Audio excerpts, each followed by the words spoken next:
Well, hello everybody, hello! Everyone is asking about the song, and I was going to YouTube to get the song, to post it in the, in the chat, and I happened to see, Malcolm's, cut of the stream from Friday, so I got a second. I have to show you guys this. This is, God damn it, Malcolm's thumbnail from Friday when I was on his stream talking about, Lily and Jar. I signed into YouTube to get the freaking music, and I just see this, and I'm like, what the fuck, Malcolm? Your thumbnails are better than mine. I can't compete with this. I can't. Anyway. So if you look up Soft Museum Cheering Mood, that is the song I use for my, stream opening. Just so you all know. This is the music you get when the Nighttopians in the level are at their happiest. Because yes, this old Sega Saturn game had a mood for the NPCs, which were these little conehead fairy guys. So if they're happy, the music's like this. The music will be different if they're sad or angry at you. And then there's like the normal, neutral songs, Soft Museum music. Because this is the standard of what it sounds like. Like when you first go in the level, that's what it sounds like. Which is also a bop.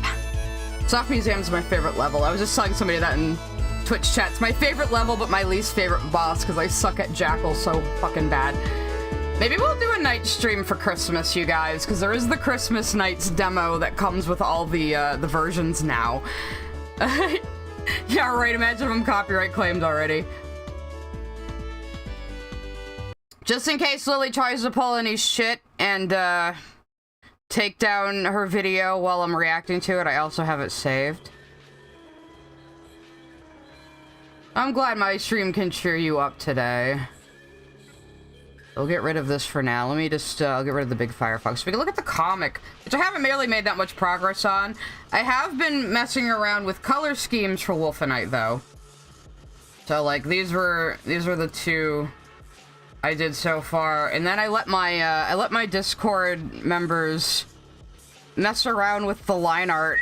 Come up with their own. A super chat. Thank you. I cast streamer enhancement. Oh my goodness, thank you. That was a very generous super chat. And yes, the stream is instantly enhanced now, just magically. We're blessed, we're blessed. Lily can't, strike it now. Anyway, where was I going? I was going into art discussion on my Discord server. So I said, okay guys, I'm gonna trust you. I'm gonna trust you with my raw line art, guys. And everybody started, doing their own color schemes to help me figure out where I'm going with this. Which was very nice of them. I just show off some of them right now. I still have the night's music up, don't I? Who is this, though? I have streamer mode on, so I can't see anybody's names. This is terrible. Shout yourself out in the chat if this is yours. So this was one person's go on the Discord at it. We have pool hopping over there. We go. That was one person's go. I think that was... Again, I can't see names right now because I'm in stream. I can disable streamer mode though because I'm not showing. That was Blank Wisher. Okay. Yeah, I'm not showing Discord. And then Blank Wisher. I think this was their final go at the design. Just cool.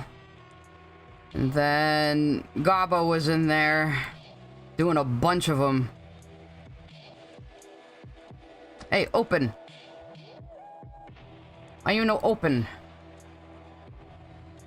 Oh, there it goes. That was Gabo's take, and Gabo had a good point that I really should be putting it in black and white to check the values. That's a smart thing to do as an artist, actually, that I really need to do more. And then Gabo put in, like, more of the corruption palette, which is pretty cool. I'm gonna have to look over a lot of these. Oh, thank you for the gifted subs. Because I was like, you know what, you're right, I think I could... Frankenpunk sent a super chat. I picked a great time to smoke a fat J. Yeah! Also first time catching a stream live. Hi everyone. Oh, thank you. Welcome, welcome. Strava sent a super chat. Am still working on mine, but hope to finish it soon. Yeah, so basically everyone's helping me brainstorm the color scheme because I'm kind of... I kind of Yeah, Skrill likes that one. If Skrill likes it, you're good. But I was like, yeah, I could add more of the corruption marks and shit, couldn't I? There's no rules. That's my problem. I always try to, like, limit myself to the colors of the gems involved, and that's just, like... I'm way too narrow thinking on it, so I'm always asking people for help with the color, and then this lets everybody play with my line art, so that's also fun for them. This was Hazuruki's, actually, which is pretty wild. You went really off the beaten path with that one. I don't know if there's any more. Danny was working on one. Yeah. Checking that out. Cool beans. Alright, now I need to close all of these so we can go back to Lily's stupid video. In fact, I should just do that and bring Distracto Vision up. As we will start soon. But, Lily, I'm being very gracious. You're getting my YouTube Premium click. I do have a local copy of this video just in case, though. So, just in case you pull some nonsense. I know you have one of your kittens in here probably reporting back to you for me. So I'm just informing you of my, my good form and my fair game. Where the fuck is Distracto Vision?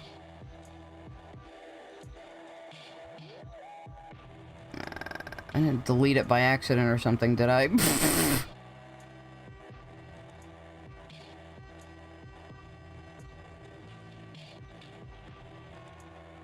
Oh, there it is.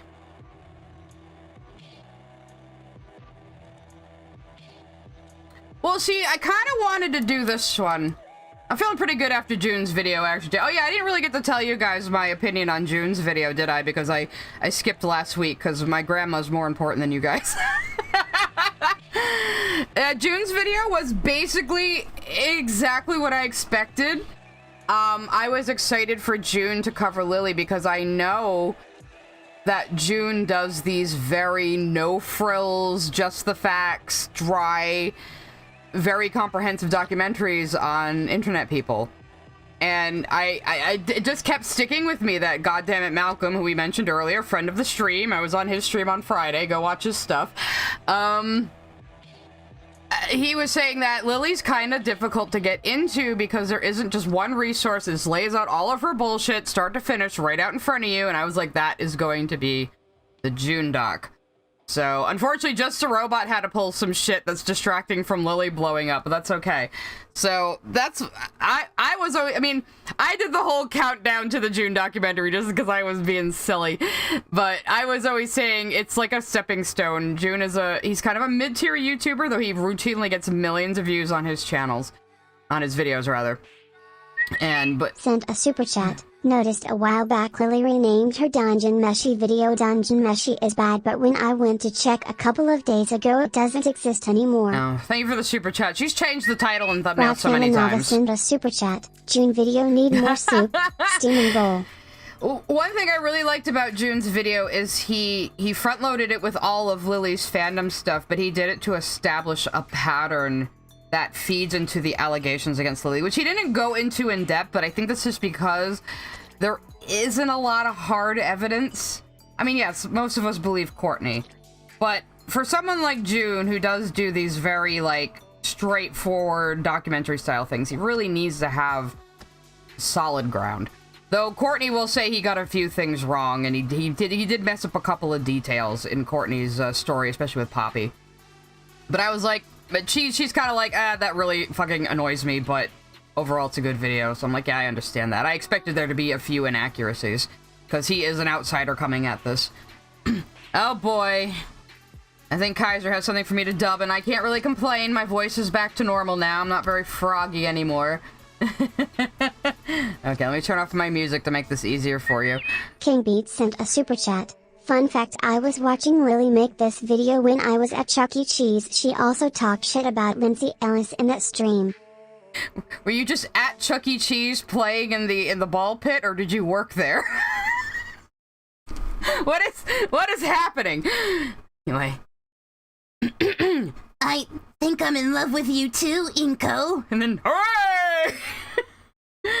I saw you talking to, like... Josiah sent a super chat. Hope your nan's appointment went well. Oh, it did. This is an eye doctor appointment she has to go to, like, every 4 months.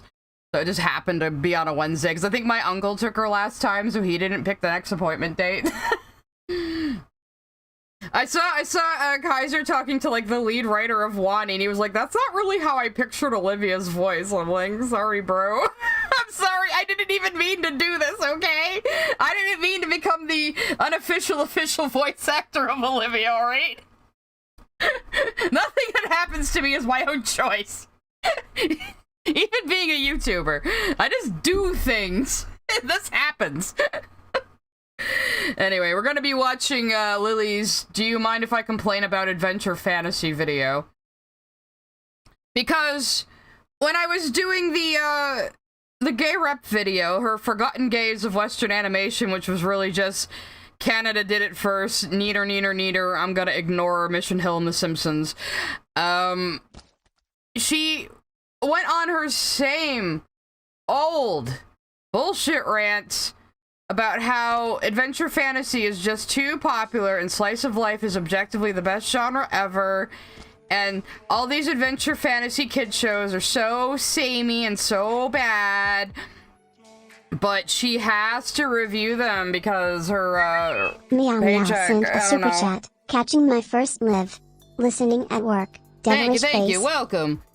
I hope I keep you entertained at work, or maybe I'll rot your brain. It's definitely Lorchin time.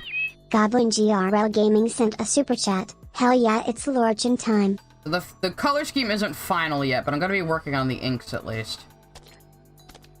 I kind of changed up the panels here a John little bit. I'm Williams gonna sent work a on super this a bit. chat. Sign in is more important than everyone's grandma. Yes. My grandma is more important than everyone's grandma. It's true. Wokador sent a super chat. I have been asking for this for a long time. Peak. Oh, were you one of the ones pushing for this video? Yeah, I mean, if you, like, the reason I wanted to do this one is because in the fucking gay rep video, she's like, oh, people who like adventure fantasy cartoons, they think it's a higher class. Like, she was inventing cartoon classism. And it's like, Lily, but she's been making the same fucking argument for so long. This is from 2 years ago. So. Huh. Her email in this video from 2 years ago still says Lily Pete submissions. Radisk sent a super chat. Interesting. Claims to hate fantasy. Is delusional. I know. It's like how she says she hates shonen and then doesn't acknowledge that fucking Spy Family is a shonen anime. Anyway, I'm gonna mute my music now so we can start the video. Because it's a 13-minute video, but you know how it goes with Lily. We have to stop every 10 seconds and talk for an hour about how wrong she is. Because she just gish gallops weird shit. I did scrub through this one a little bit. Like, I didn't listen to it, but I scrubbed through the visuals and I looked a bit at the transcript. And thank you. I was about to say, the thumbnail, Jade, and I put in as many things as she references in the thumbnail as possible. I've never actually watched Amphibia or She-Ra, sorry to disappoint you guys. But I was like, okay, she mentions Steven Universe, she mentions She-Ra, she mentions Amphibia, she mentions Korra. So, like, my original idea was just gonna be me on the back of Falcor with a generic fantasy sword, and I was like, well, she doesn't really talk about Neverending Story, though. That might confuse people. So, I changed the joke to just as many of the cartoons as she mentions as possible. Avatar's not serialized. Well, she also called Avatar a monster of the week once, and it's like, in what universe? John Williams sent a super chat. Admittedly, I love to see more sci-fi cartoons. We got a few more super chats coming. Mel's the Trash Lord sent a super chat. Hey, first took sending a super chat to ya and just wanted to say something important. Bread. Oh, it's going fast. Bread. Did they update Ivy? Denmark sent a super chat. Guys, it's FAP time. Yes, it is. It definitely is. Alright, we're gonna sit through. She doesn't have the Peter Griffin Patreon thing in this one, but she does do her annoying high-pitched voice at the beginning, so just trigger warning for all that, guys. Hi everyone, please support our videos on Patreon. The link's at the end of the video and in the down there part. Thank you, you're lovely. Yeah, bring back the Ben Shapiro voice, Lily.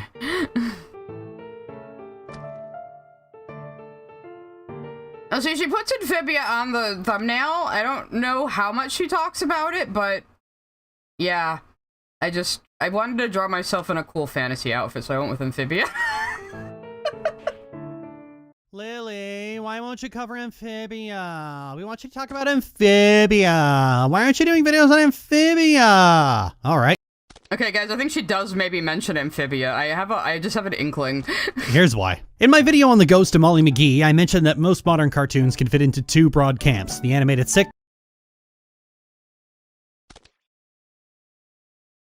Okay. So this is her arbitrary division of children's cartoons, guys. Let's keep this in mind. She's establishing this at the beginning of the video. I'm sure she's gonna fucking contradict herself at some point. So, children's cartoons only fall into two camps according to Lily Orchard. Action, fantasy, adventure, dramedy, slice of life, character-focused sitcom. Well, how is The Ghost and Molly McGee not a fantasy dramedy? King Beat sent a super chat. It not that much. I mean, it has ghosts. It has goose in it. It has ghosts. I had to hear so much about this show because Emma likes it. Wokador sent a super chat. Amphibia is why Lily doesn't like recommendations. Maybe. I mean, I also haven't watched Frog Show or Hoot House. I know, I'm terrible. I haven't watched either. I'll probably eventually. Shit like Loud House, Casa Grandes, they really don't appeal to me. Craig of the Creek is Goblin way too young GRL for Gaming me. sent a super chat. Apparently the high-pitched voice is her regular voice, and she uses the Ben Shapiro voice to sound more assertive in videos. But she does the Ben Shapiro voice on Jane streams, Marty too. sent a super chat. Lily when her fans recommend her things greater than. Yeah, right. So this is just another I Want to Bitch About She-Ra video, obviously. Cryohazard sent a super chat. Dumb question, but can they copyright strike you a video if the video is not there anymore? Oh, yeah, she did that with the Steven Universe one I did that was on the, ending of Season 5. Ostensibly. She never actually talked about the ending because she didn't watch it. She just bitched about Steven Universe being ideologically rotten. And I reacted to that one and it wasn't up anymore and she still struck Hikaru it. sent a super chat. Some of the best stories we have are fantasy or in a fantasy-like setting. Also have your soup, folks. Everybody have some soup. I think the adventure part is the part she sticks in there that she doesn't like, Emery but... Grumblebus sent a super chat. We shall dare Lily to listen to Magnus Archives. Dude, she can't even follow children's shows. What makes you think she can follow, like, a radio drama? It is like a radio drama, right? It's like Night Vale. That's from what I know of it. Radio dramas seem to be getting popular again because of podcasts and audiobooks kind of going that way. It's very interesting, actually. Let's, I'm procrastinating now. Sitcom and the adventure fantasy. And you may have noticed over the years that I've been considerably more kind to the sitcoms than I have the adventure fantasy genre. This is in part due to my overwhelming preference for comedy, especially from animation. I'm a leisure You are one of the most unfunny people on the planet, Lily. I don't... viewer at the end of the day. I watch cartoons to either A, enjoy myself, or B, cry. People give me crap all the time saying I need to consume more media aimed at adults, but putting aside the fact that consuming adult media... You do. You do need to watch more media aimed at adults because you keep demanding that children's shows have, you know, like adult themes in them, or you want them to be more grounded and more cynical. And it's like, they're for children, Lily. There's nothing wrong with being an adult and enjoying programming, especially adventure animation aimed at children. But if that's all you watch, and you're constantly complaining that the themes aren't complex enough for you, there's a solution to that. Go fucking watch something for adults, then. But Lily can't even handle nuance in a children's show. She can't even handle Steven Universe saying, hey, even if you don't agree with someone, you should still reach out to them and understand their perspective. She can't even handle that. So how the fuck is she gonna handle, like... Breaking Bad, or The Sopranos, or fucking, I don't know, what else is, like, really good? BoJack, she can't even handle BoJack Horseman! Lily, I hope you do a video on BoJack. Lily, since you're going after things that I like, Lily, because you keep going after Utena because you think it's gonna hurt me for some reason, even though I have more historical connection to Utena than you could ever claim to, because go look at the Central Park Media DVDs, you know my real name now. I won the fan art contest back in the early 2000s, by the way. So, my art is on one of the Utena DVDs. Since you want to hurt me so bad, do a video on BoJack Horseman. I really like BoJack, Lily. I fucking love BoJack. And I know you hate it because your ex also liked it. So do a video on it so I can laugh at you and tell you how wrong you are. And you won't hurt me at all. Cryohazard sent a super chat. I think the reason why Lily doesn't review Amphibia or the Owl House properly is because there's too much culture and wouldn't understand. Probably. I mean, as far as I understand, both Amphibia and Owl House have a lot of world building that's very based on myth and fairy tales and things, so... Bridget sent a super chat. You've never watched the Owl House?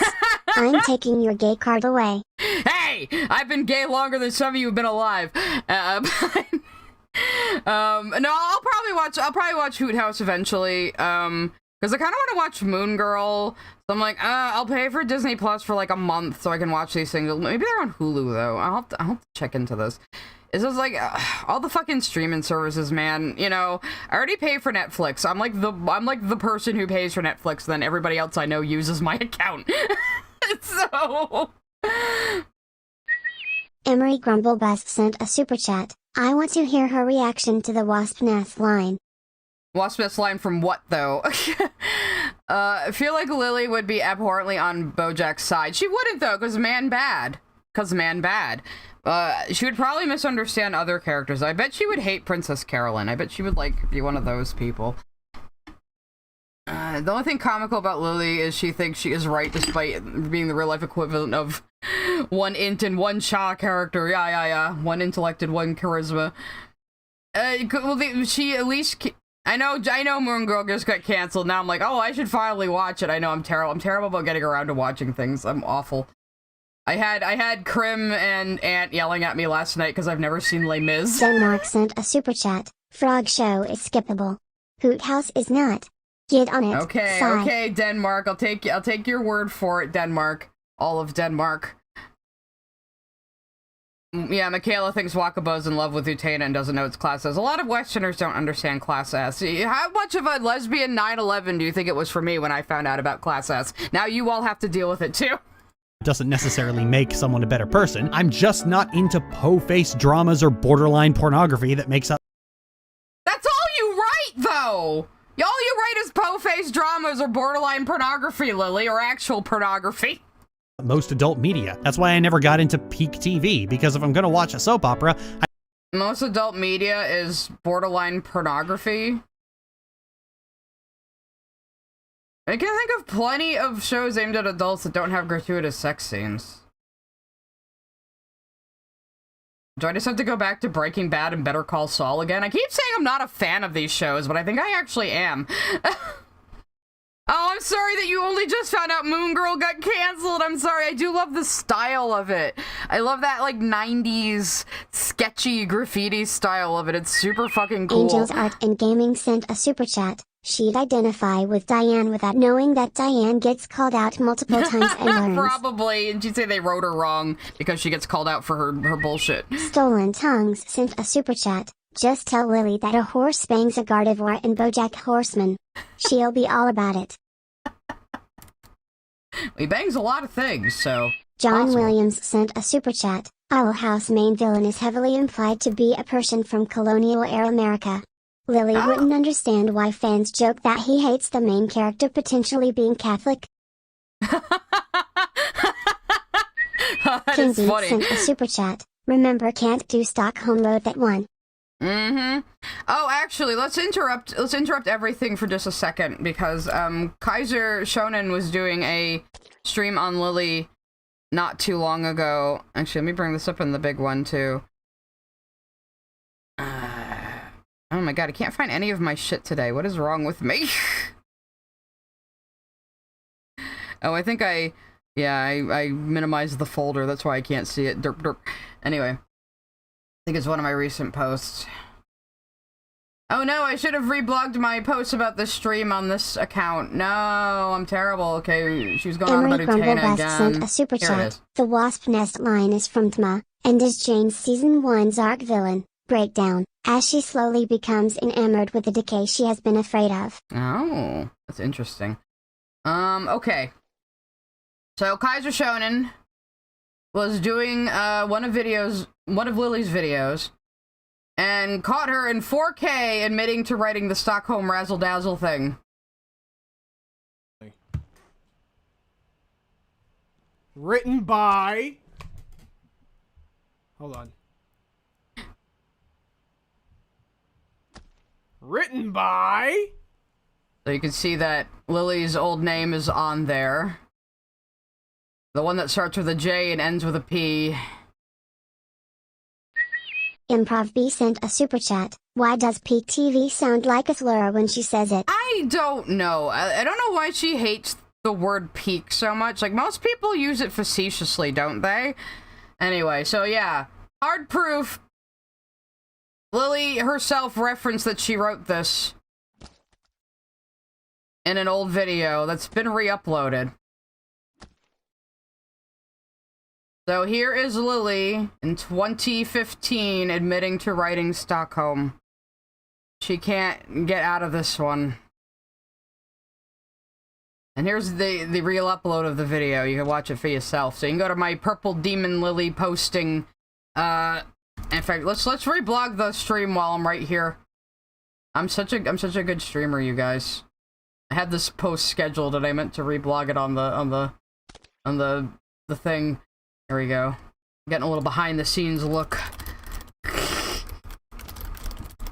Also, I'm sorry if I haven't answered your messages yet. I know a few people sent me messages and I've been busy. I've been meaning to get back to things. There we go. Hooray! Meekly Sheepling sent a super chat. Most of us will be celebrating when the Airbender animated film releases while Lily screeches in anger, spinning in her computer chair. Yeah, like... I can't figure out if she likes Avatar or not. Like... She makes, like, fan art of it, and has her own, like, Avatar fanfiction she's writing, but she acts like she fucking hates the show anytime she talks about it. I'm so confused. Yeah, the Razzle Dazzle one is the worst one. I think that's the I wrote a 15-year-old running off with a 38-year-old, and you all thought it was lovely one. So, yeah, that's great, Lily. That's really good. My sideblog can follow the cadence of Teenage Mutant Ninja Turtles. Purple Demon Lily posting. Purple Demon Lily posting. Yeah, you're right. Anyway, I don't really have a reference sheet for Sai-chan. I'm not even that consistent in drawing her. Even my little head that I used was drawn by Skrill, not me. So... she's a squishy, simple character. She's malleable. I'd prefer one that embraces the melodrama rather than trying to convince me that it's actually meaningful and important storytelling. This was just super Holok for...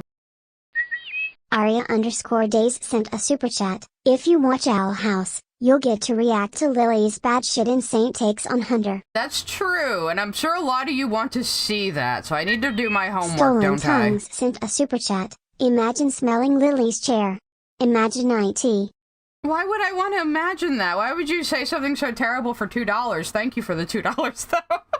I think Lily tries to make her take sound reasonable by sprinkling a small grain of truth, you can even call it that, on a pile of bullshit, and she relies on people taking her word at face value. Oh yeah, she relies on her child audience not having seen the shit she's talking about. Master Clockwork sent a super chat. Pretty much all of those Disney and CN Misadventures cartoons are just okay and can be skipped. Except the new DuckTales. That's some peak nostalgia. Oh, I heard a lot of people did like the new DuckTales. Do you know what the thing is? There's just too many goddamn shows and movies coming out these days. There's just too fucking many. You can't keep up with everything. Confused Gabal sent a super chat. Can we take a moment to talk about her Avatar fan characters? The more I look into it, the more problematic it becomes. Maybe at the end we can, depending on how long this takes me. I mean, we're pretty good, actually. It's only a half hour into the stream, or a minute into the video. I think that might be a new record, actually. Yeah, I never seen Game of Thrones. I've seen, like, the first couple of seasons of Walking Dead, and I didn't like how sexist it was. And I love the games, though. I love seasons 1 and 2 of the Telltale games. Yes, even season 2. I'm a season 2 stan. Fight me. Breaking Bad, like I just said before, is a show, like, I know a lot about, and I've watched, and I watch analysis videos on, and episode rankings on all the time. I don't really consider myself, like, a fan, though. It's really strange. But Breaking Bad is one of the best written TV shows ever made, whether you like it or not. Plated Fox 14 sent a super chat. You called it straight when you said she would hate Breaking Bad. The thing is, too, like, Breaking Bad is about Walter White fucking up his own life. He is not, in the context of, like, this all hail the king advertising, I think, is part of the problem of the perception 20 of Angry it. Ducks sent a super chat. Thank you for providing perfect entertainment for work. I'm stuck in retail right now, lol. Solidarity. I have worked retail. Solidarity with you. Dr. Theo sent a super chat. I've been sent to hell for being cringe, and my punishment is being a D&D DM for Lily. You imagine. Why won't you let me fuck Emma in? She's right here. Anyway, so yeah, this kind of advertising for Breaking Bad, I think, really poisoned the well and made people think that Walter White is supposed to be a badass. But if you actually fucking watch the show, it is about Walter White's little shriveled ego and his toxic masculinity. Odie at Hamu sent a super chat. Why does she hate Gaunt? It has incest. Yeah, you think she'd love the incest. Like, yeah, Walter White causes all of his own problems in Breaking Bad. And it was so funny when I did finally watch the show that all the quote-unquote badass Heisenberg moments in context were just Walt posturing when he's in way over his head and then he eats shit, like, almost immediately after. Like, if you watch the entire show and still think you're supposed to think Walter White is a badass, you weren't fucking paying attention. You know? That's all I have to say about that. You know? So, like, I don't get it. He's the one who knocks. Yeah. JMRT sent a super chat. I felt the King promo ties into the Ozymandias theming of the final season as this king losing his kingdom. Yeah, I mean, that is the parallel with the title. And if you've ever heard Bryan Cranston read the poem, he does, like, an amazing performance of it. It's so good. Yeah, Walter White's biggest enemy is himself. He has so many opportunities to, like, not continue being a criminal, and he destroys his entire family. Hank sent a super chat. Did you look at Laika Aged Through Blood yet? I haven't yet. I did put it on my wish list so I can check it out later, though. I have a few things sitting on my wish list on Steam. Whenever I'm just vaguely interested in a game, I just throw it on my wish list. They'll tell me when it's on sale. But, yeah, so, Lily, you've never fucking seen Breaking Bad. I do think Better Call Saul is the better show. But one thing I do admire about Breaking Bad, especially learning about how the writers approach it later, is they were making up a lot of the stuff as they went along, but they were always able to tie it back to make it seem like a big Trial grand Hazard plan. sent a super chat. I am a danger. Yeah. There's a pizza on top of the roof. Well, see, people just kind of ignore that the "I'm the one who knocks, I'm the danger" speech is well, Starvolt Nexus sent a super chat. Lily's chair smells like sweat and living in the apocalypse where no one bathes from the day they are born. Yeah, it's probably like Fallout in her room. Thank you for the super chats. But anyway, yeah, people forget the "I'm the one who knocks" speech is Walt, like, terrorizing his abused and terrified Sent a wife. super chat. Is it wrong to surmise she just genuinely hates everything? All I ever hear about her is how she despises X media for a Y reason, but Z character is okay. Her reason to not watch adult programming is, like, a childish one. Like, oh, but it's all just, you know, it's all just drama and sex. But, like, no, actually. Really not. Like, there isn't a titillating sex scene in Breaking Bad ever. John Williams sent a super chat. Breaking Bad is like Scarface. You root the main character because you root for them, but became corrupted because of their own insecurities. I never rooted for Walter. Pfft, he was a fucking piece of shit from the first episode as far as I'm concerned. But, I mean, I do like villains like Gus Fring and stuff, though, too. Like, every character in Breaking Bad is interesting and nobody is perfect. JMRT sent a super chat. He's young and his wife concerned about his life. Yeah. I mean, like, I was talking to one buddy, he was like, you know what, as I get older, the more sympathy I feel for Skylar now, and it's like, yeah, like, Skylar was like, oh no, a woman didn't behave perfectly in a situation where her husband, 12 years older than her, was diagnosed with terminal cancer, and now is, like, sneaking around doing some shady shit, while she's, like, 9 months pregnant with a whoopsie baby. Oh no, she maybe didn't behave in the most, like, optimal way possible. That's like her biggest crime. Oh, she cheated on him when he, like, refused to grant her a divorce. Oh my god. Like, Jesus. Anyway, I went a bit of a Breaking Bad tangent there, but yeah. Breaking Bad and Better Call Saul are both worth it just for, like, the quality of the writing, the acting, and I was saying before, like, I admire the way Breaking Bad was written because of the way they do tie things back. And I'll continue the thought after the super chat. Simon Leary sent a super chat. I should sit Lily in front of the prisoner and film it. It'd be an analog horror hit. I have a history with The Prisoner. My dad, like, let me or made me watch it when I was younger. When I was, like, way too young to watch it. But, yeah. But, like, Gus Fring was never planned to be a villain. Giancarlo Esposito just played his character as if he had a secret to keep, to get a callback, and it worked. Stolen Tongues sent a super chat. Lily stuck in perpetual adolescence. Of course, she can't relate to entertainment aimed at children. Yeah. She can't relate to entertainment. She can't follow entertainment aimed at children. She just dismisses entertainment aimed at adults. But complains that children's shows don't have adult themes. Like, you just, like, nothing will make you happy. This is why she likes Has Been Hotel, because it's basically a children's show with adult themes. Basically. When you get down to it. I mean, I like Has Been, but I will say that about it. See, Mandy says, not everything has to be so complicated to the point of forgetting real-life aspects, but Lily somehow forgets both real life and how fiction and functional characters reflect real life and real people. Lily just wants dumbed-down media that lets her stick to this limited and childish worldview that everything has to conform to how she sees things, but then she demands kid shows be complex and realistic. She doesn't know what the fuck she wants. Everything is dumber than her, I guess, is her modus operandi.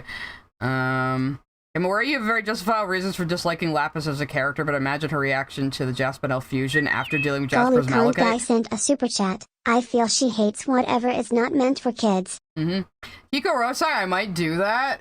I'm always hesitant to write Lapis because I'm afraid of being biased. I want to try to at least still write her in character. So, but hey, if anyone on the Discord wants to help me brainstorm how Lapis might react to the Switcheroo Jaspinel fusion, be my guest. I will take ideas. She's still at the it's not a doll, it's an action figure phase. You're absolutely correct. Yeah, she can't even follow children's media, though. It's like... Has Been Hotel is an adult show written by people who only understand kids' cartoons. Yes, Will. I really do get that vibe from it. I don't think it's necessarily a bad thing. But, yeah, that's there. That's definitely there. It has the structure of a kid's cartoon. You could change a few things and make it appropriate for Cartoon Network, honestly. Hiran sent a super chat. Off work early? On payday? And there's a side dunking on Lily's stream? Hell yes. Yeah, we've kind of gone on a little tangent about Breaking Bad right now because Lily is so uninteresting. But my mom bought into the idea that BB is a super serious show so much that she was legit confused why I was laughing while watching it. And it was Walt trying to get into Ted's pretending he's being completely sane and normal. Yeah, when he confronts the guy his wife is cheating with and tries to throw a potted plant through his office window. Like, Walt is a fucking bumbling moron a lot of the time. Like, Skylar was a bit of a Karen in, like, one episode when she thought Jesse was going to give Walt weed, and then people use it as proof that she's abusive in, like, 2010 or whatever. Yeah. Like, yeah, Skylar's a bit forceful, but, you know, Walt's also kind of a useless idiot, you know? So I'm pretty sure Spy Family is serialized since the story is focused on Lloyd's mission, IDK. I haven't finished watching it. I don't know if I'll get into Spy Family. It's really not the kind of thing that appeals to me. But we should force Lily to watch the 90s Berserk anime, Clockwork Orange show. We should just make her watch Clockwork Orange. Oh no, Breaking Bad has a lot of funny scenes. And you know what's really interesting is that Vince Gilligan said he likes to hire comedic actors, because if you can be funny, you know how to act. So, like, Bryan Cranston is usually a comedic actor. The guy who plays Hank is a comedic actor. The guy who plays Huel is a comedian. Bob Odenkirk's a comedian. He hired all these comedic actors and made them do drama, and that's part of why the show works. And oh yeah, I keep floating away from my point. Gus was never planned to be a villain. So Giancarlo wanted a callback, he got a callback, and they invented this whole storyline around this character who really was just supposed to be a local restaurant owner. And they built this entire drug empire around him out of just nothing. Like, they never planned that ahead. That is the way you fucking write television. You go back and look at what you can use that you've already established. It's so admirable. I mean, yeah, they have a few hiccups here and there. I think Walt is a little too lucky sometimes. Like, astronomically, absurdly so, but it's fiction. You know, and like Gus Fring's death is like one of the most over-the-top fucking unrealistic things in the show, but goddamn, we needed to give that character a send-off, you know? So it's fine. You know, you gotta know when to bend the rules a bit, you know? Get more nervous about you covering Madhouse. Yeah, one day I'll do Madhouse. We thought about me doing it today because apparently it's Lily and Michaela's anniversary. Congratulations! And Michaela still isn't in Canada. Wow. Anyway, but I kind of nixed that idea because I was like, I just want to do a react right now. So Lily's only watch and engage with these shows she praises and categorizes that. Yeah, she doesn't even finish things she likes. I'm convinced of it. I want to show Lily Arkard Hostel and watch her ignore the whole deeper meaning of xenophobia. Golukond Guy sent a super chat. By the way, I love the Jasper Spinel fusion. Do you have a name for her? And do you watch Danadan? She is Wolfenite. That is the fusion's name. And I have not watched Dan yet, but a couple of my buddies are, so they're probably going to drag me into it. I've literally watched Jujutsu Kaisen. I know that's really popular right now. I also haven't watched that. I know I'm terrible. I don't watch anything. It takes me years. Your aunt couldn't get into BB. She found the premise unrealistic. She used to be a teacher. She says that teachers usually get pretty good health insurance. Oh no, the entire... Is this some... If this is NSFW, I swear to God, Kaiser. No. The link didn't work because I copy-pasted it wrong. I'm really good at this, guys. Yes, Avast! I know, there's tracking cookies. Shut up.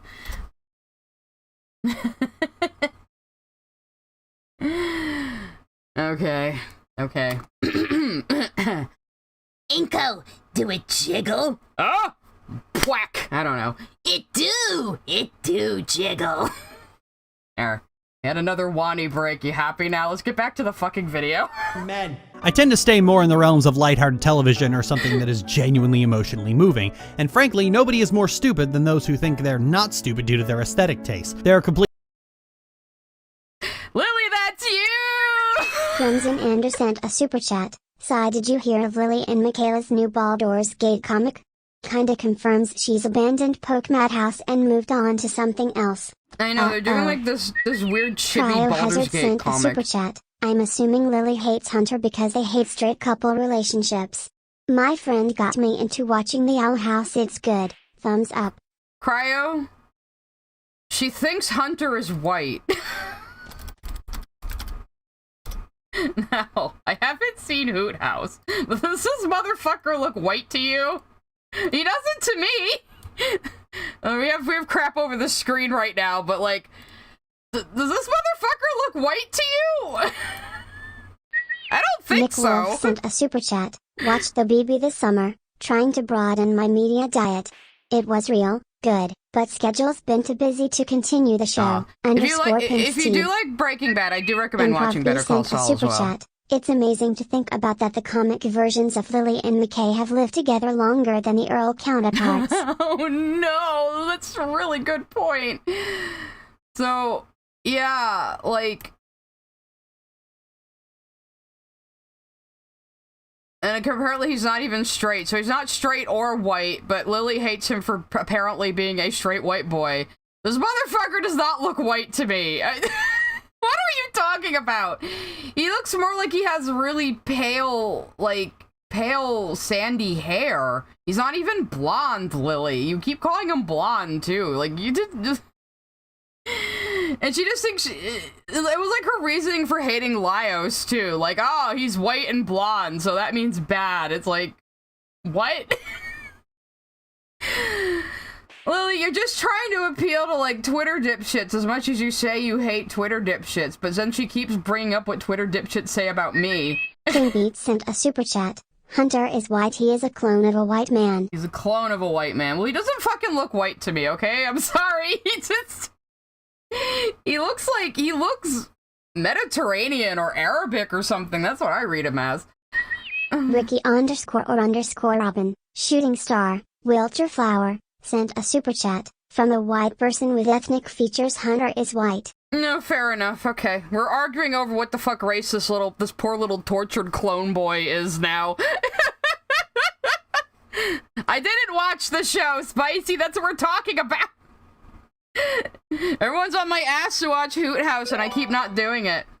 Yeah, like, the nose is like, I don't know. He looks like Persian or something. That's just what I get from it. But would it even matter if he's white? Like, Lily, you can't just hate people because they're white. That's Lily, that's still racism, Lily. Like, functionally.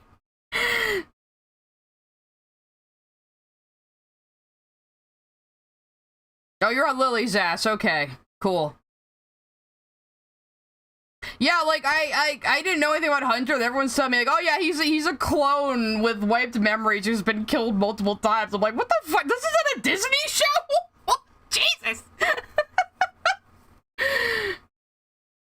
He looks like he could be more tan, but his skin just paled from literally lack of sleep and general poor health. Yeah, he looks sickly. You know, I don't know. Anyway, let's just get on with the video. Complete jagoffs who know their Dostoevsky backwards and forwards, and genuinely brilliant minds whose entire bookshelf keep backwards and forwards. Jagoffs who think they're not stupid due to their aesthetic taste. Bridget sent a super chat. Hunter has gotta be mixed. Yeah, I don't know, but like, she just tries to say he's a generic blonde white boy when he looks nothing of the sort. Just like... Cryohazard sent a super chat. There is no race in the demon realm. Dana Terrace has said this. Okay.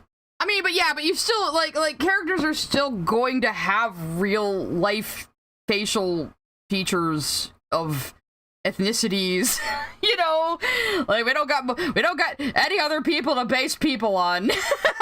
You know? You haven't missed much. Lily just said something really confusing. Is she quoting Movie Bob? Oh my god. That's pathetic. But let's hear what the fuck this point is. They're complete jagoffs who know their Dostoevsky backwards and forwards, and genuinely brilliant minds whose entire bookshelf is just Dragon Ball Z DVDs. Oh my god, did she actually admit that weebs can be geniuses? Is she growing and changing? Oh wait, this was 2 years ago. I don't only watch cartoons, this is just where I work, and it's where my skill set is ideally suited. If you ask me to see— What? Wait, what? I don't only watch cartoons, this is just where I work, and it's where— Lolo27234 sent a super chat. See, you can't people why they're white. I can't people why they're white. Yes, you're right. I thought she said she doesn't watch cartoons there for a second, but like, I don't just watch cartoons, but this is my job. Yeah, Lily, again, your self-assigned fucking job. You could make videos on the Big Bang Theory. People do that. Like, yeah, I don't just watch cartoons. I also watch Friends and the Big Bang Theory. Oh, wow. Aren't we a Renaissance lady? where my skill set is ideally suited. If you ask me to seriously critique, I don't know, The Wall, I'd say this is far beyond my wheelhouse and skill set. I'm working— Well, you couldn't do worse than Doug Walker, Lily. You couldn't do worse than Doug Walker. Though you could surprise me. With a tiny chisel, and you're asking me to dig into a mountain? But back to adventure fantasy, I have a very poor relationship with the genre. I've certainly liked enough shows— We know, Lily. You hate adventure fantasy. Nick Wolf sent a super chat. I dreamt this weekend Lily admitted she doesn't edit her scripts and says the first thing that comes to mind. And Discord says I'm too obsessed. I mean, you don't have to dream that. You can watch her fucking do it on her fucking work streams where you just sit around watching her type her script and laugh at her own jokes and snort into the camera and get jump scared when Michaela talks like every 20 minutes and then yells at her chat for like praising her wrong. Roxana Nava sent a super chat. Lily's mind will explode when she sees the diversity at Ladom.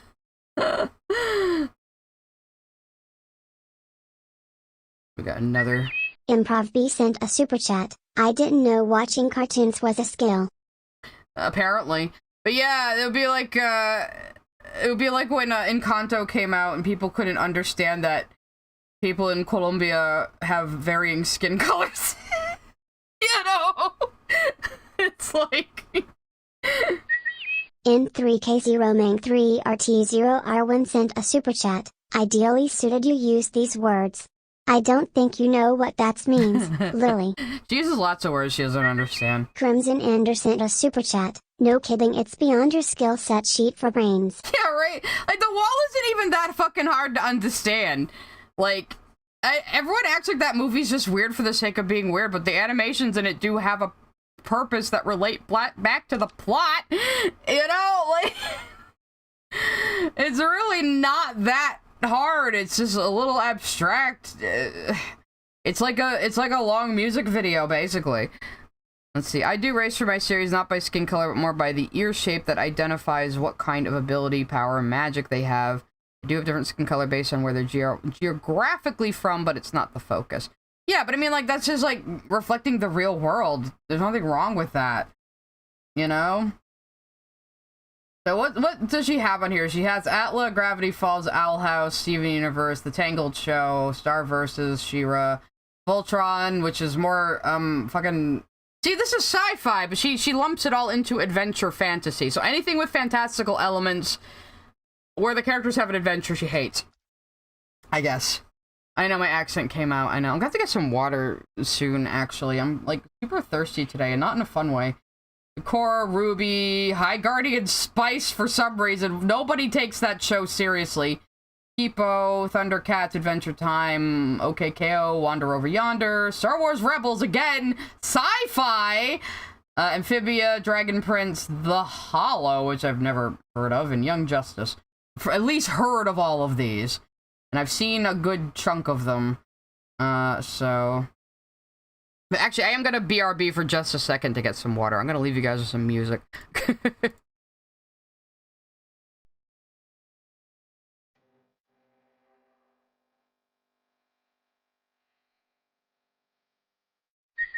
Master Clockwork sent a super chat. Hunter isn't just a straight white male, but like Zuko is a redeemed antagonist with an abusive past.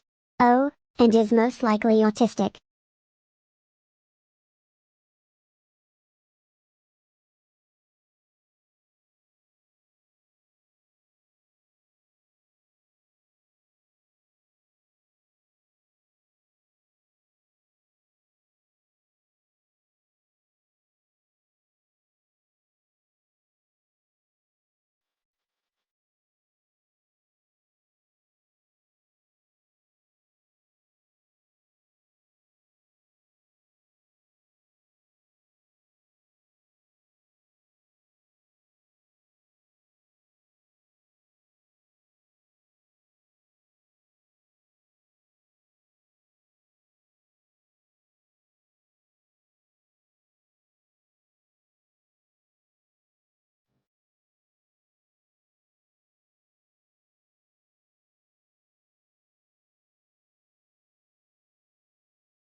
So that super chat I got on the break was she's hating on an autistic tortured clone boy because she thinks he's white.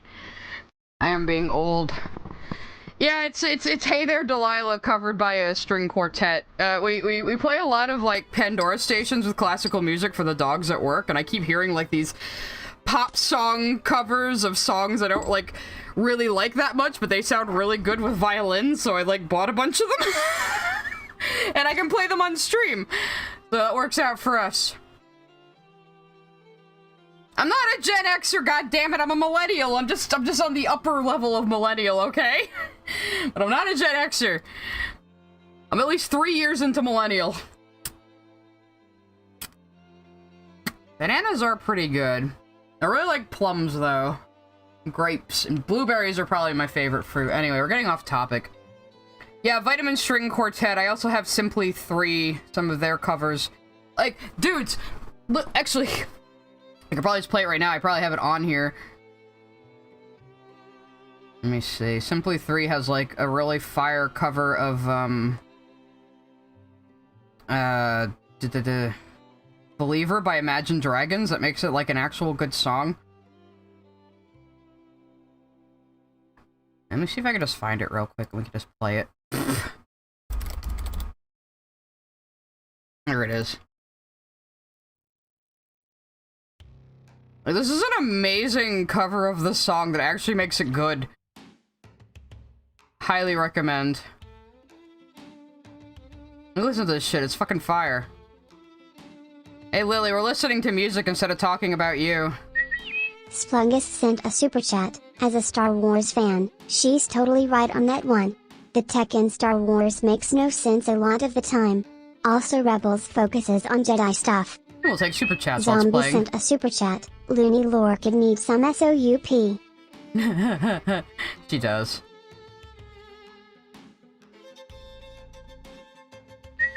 Confused Cabal sent a super chat. Why do I feel like Lily would empathize with Mindy Kaling's Velma, or well, maybe just Mindy Kaling herself?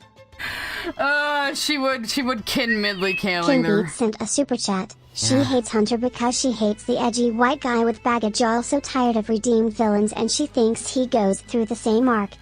Sounds like he doesn't fucking at all, though. Like, you know, he's like a fucking child soldier. It's the same problem with She-Ra. They were child soldiers, Lily. Yeah? I haven't even seen She-Ra, and I can still understand that one. I don't know, guys. If you say Sabine's name 3 times, they might show up. Anyway, so that was just a little taste of, like, Simply 3 making Believer a good song. Highly recommend that one. Honestly, that song's kind of gotten tied up into like my Jasper music list, kind of. If you told me there was a really good song that mainly used an accordion, would you believe me? I would believe you. I like lots of weird music. Come on, you know that. Let's listen to the shit I play on here. Anyway, let's they're all trying to summon Sabine like Beetlejuice right now. Maybe Sabine will finally give me $100 if they show up. Anyway.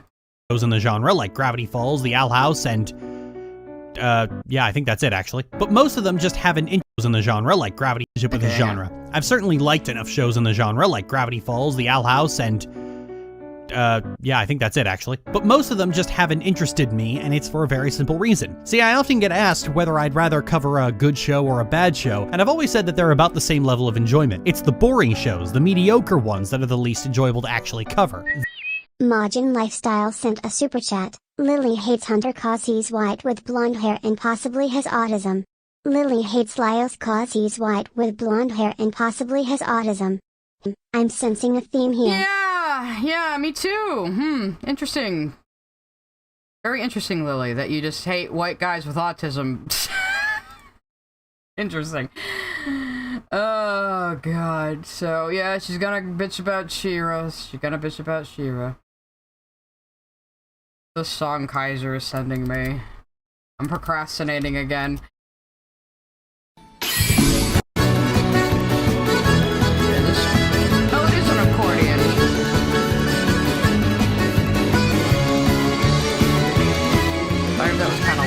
Denmark sent a super chat. She quoted, Z, take a shot. That's the fastest accordion playing I've ever heard in my life. Anyway, back to Lily. What was she even saying? I don't know. They're a slog to get through, and I end up with nothing to say about it. Oh yeah, I kind of agree with her here that like a hilariously bad piece of media is fun and a good piece of media is fun, but something that's just kind of meh, Like, you can't do much with that. That's gonna be me going after your text-to-speech Utena parody whenever you fucking finish it, Lily. When she finishes it, I promise we'll do another Tequila Rose stream, but I don't know how I'm gonna make that shit funny. Because it's not even offensive. It's not even so bad it's funny. It's just not funny, Lily. You don't know how to structure jokes. It's just not funny. So I'm probably just gonna like act depressed the whole time, like I'm I'm the dude in Apocalypse Now or something. That's my plan. It'll just be another Tequila Rose stream, and I'll just play up how miserable I am and how doomed we are. About them. You guys will remember that I got heated about The Legend of Korra, Steven Universe, Tangled, and Star vs. the Forces of Evil. Yes, we know you got heated, especially over Steven Universe. You still don't fucking shut up about it, Lily. But after that, I just stopped. Like, I covered She-Ra in a first. Did you? You've been bitching about Steven Universe like at least once per video ever since your fucking garbage video, man. Like, come on now. First impressions, wasn't impressed, and didn't watch any more of it until I wanted to talk about LGBTA rep, and I needed. Yeah, you didn't watch any more of it even then, and you just bitch about the ending and how you perceive it, even though you haven't even, like, fucking watched it for yourself. Even though you're supposed to be a reviewer, Lily, you need to watch things thoroughly if you're going to fairly review them. To actually know what was going on in there. As awful as it was, the last thing you could call Steven Universe was boring. I got fired up about that one. Years later, I still find myself thinking back. You got fired up about shit you just made up about it, though. Like, you just make up shit. Like, back in her garbage video, she's even like, oh, I bet Nicki Minaj didn't come back to voice Sugilite because she was pissed that Sugilite was, like, such a racist depiction. It's like, you have absolutely no evidence of that. You just pulled that directly out of your fucking ass. Probably they couldn't get her again because she's, like, a super mega expensive celebrity. Oh. The accordion music guys also did the opening themes for Attack on Titan. Huh, I can see it. Stolen Tongues sent a super chat. Let's not forget Lily got her take on SU from ER. Oh yeah, she likes to pretend. She likes to pretend she's any different than ER and Easy Peasy when she was saying the same bullshit, right-leaning shit like, oh, this show is bad because gay. She just couldn't come out and say that, so she had to say like, no, the gay rep just isn't good enough, you know? Back to it and coming up with a really good line I should have put in the video. And again, this is 2 years ago. This is the same shit she's still saying now. You'll notice. She just, every single video of Lily's, she just repeats herself on the same 5 fucking points about things she personally hates and nobody else gives a shit about her opinion. And wish I could go back and retroactively insert. Part of the reason we enjoy art is to feel something, and even contempt, disgust, and a desire to maintain a 2,000-kilometer distance from the executive producer at all times are feelings. Anger is motivating. Anger gets shit done. Lily, nobody cares about your fucking blurbo. World of Warcraft has not been relevant for like 13 fucking years. It's Courtney here. Hey, Courtney. Oh, I have it on top chat instead of live chat. I'm terrible. That's good. I had to put it on live chat so I can see every single chat message. Jehudi sent a super chat. Info hazard for the day. In 2 years, the last of the millennials will enter their 30s. And year after that, the first Zoomers. The greatest constant of all is entropy. See, I can't even be harmed by that because I'm already over 40. You can't touch me anymore. I'm too powerful. I'm level 41. Anyway. Done. There's value in tearing apart Steven Universe as a how not to do it guide or even a. No, there isn't, Lily, because you get everything wrong about it and you just make up shit. You can't say, oh, the show did this wrong when you don't even fucking understand what it's about. You think it's about redemption and Nazis and redeeming Nazis, which, that's not even close. I, too, would love to have Jasper just carry me around. It's totally not like Crystal Gem Spinel is a bit of a self-insert on my part. No way, no. No, we need to... No. Guide about the insidious rot of pacifist centrism. It can be a cautionary tale, as much as people... Pacifist centrism! Where the fuck is Steven a pacifist? He has battled people plenty of times, Lily. Pacifism isn't just, hey... How about we, like, talk about this like reasonable people before we start throwing hands? That's not pacifism. That's just being a normal fucking person. Who have made cartoons their entire identity and aren't even getting paid to do that might... Me like you, Lily, like you! Lily, that's you! I almost forgot. Right. Oh my god, I just remembered something very important that's in the Lily Thunderdome. We were given a— what the fuck was that noise? What was that? Oh, it was the octopus. I forgot about him. Thank you for the octopus. Scooter McPeanuts sent a super chat. Sai has over 3 million power in Rise of Kingdoms. I do. Whatever that means. Anyway, so yeah, Eldritch Lily gave us this wonderful gift that I have to show you all now. No. I need the video to be in the browser, please. Oh, I can't just open it in the browser. Lame. We'll just play the audio then. We'll just play the audio. I should just play this audio every time I want to say, Lily, that's you, because... hey, we have a super chat coming. Carter sent a super chat. As a Monster Hunter fan, I suspect Lily would like the Monster Hunter film. Spoiler, it's not even so bad, it's good film. Just bad. She would probably like her, she has bad taste, anyway. Lily, that's you. That's you, Lily. Okay, so... when I do finally get a soundboard back up again, that has to be one of them. Lily, that's you. That's you, Lily. We actually got her to say it on stream. She actually said it on her stream. Isn't that amazing? Anthony Gramuglia sent a super chat. I am extremely tired at work. I am playing your stream during a slow point. What did I miss? Also, has Lily mentioned anything but Steven Universe? Yeah, she mentioned She-Ra, of Stolen course. Tongues sent a super chat. Lily like that and that's not allowed to babysit. For various reasons. I'm sure you're tired, Anthony. We kind of kept you up late last night, Anthony. I hope you're okay. You have to actually work a real job, you poor thing. Might fuss and scream and cry about criticism of their precious baby. There is value in tearing apart a piece of shit. But what the Can you use, like, a different image, at least? Your editing is so fucking lazy. fuck am I supposed to do with Amphibia? See, I've complained about this in different ways in the past, but this is where it comes home to roost. While adventure fantasy shows can sometimes be really good and sometimes suck so much dick they breathe spunk instead of air, most of Dr. the— Theo sent a super chat. She stole that hanger line from ZP. I'm not surprised. I can usually recognize a ZP joke from the joke structure and Lily just performing it incorrectly. Even if I don't remember, like, that it's a Yahtzee joke, it's like, okay, that arrangement of words and that cadence she's fucking up sounds like Yahtzee. You know? Like, Lily, your hatred of Steven Universe needs to be studied. Is there a tumor on your brain that makes you do this? Like, hey, but see, the thing is, Yahtzee is actually funny. Yahtzee is actually fucking funny and clever and knows how to write jokes and knows how to deliver a punchline. Lily does not. And she always misunderstands his jokes. Like, she misunderstands how hyperbolic and self-deprecating they are on purpose. You know? Yeah, Zero Punctuation, now called fully Ramblematic now that he's left The Escapist, which he had every right to do because he was carrying that fucking website. them are insufferably dull. They're a cultural void built from a collection So everything after Steven Universe, she's calling insufferably dull, guys, including Adventure Time and Wander Over Yonder. Bladed Fox 14 sent a super chat. For someone who hates these shows, she loved talking about them. Now, I haven't watched a lot of Wander Over Yonder, but how the fuck can you call it dull? And Korra, yeah, maybe season 1, but not the rest of them. I will say this about I'm a Korra stan, but I will say this about Korra. If you just want to start with season 3 and just watch seasons 3 and 4, that is completely fucking valid.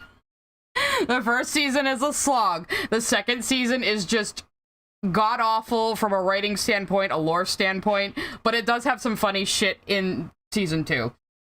I like things in season 2, like I like Bolin becoming a silent movie star in these, like, hokey, propagandistic short films. It's like old movie reels, and they bring back the whole doing bending with practical effects jokes from the Ember Island players, and that shit always cracks me up. Majin Lifestyle sent a super chat. Lily, keep my funny frog show out of your mouth.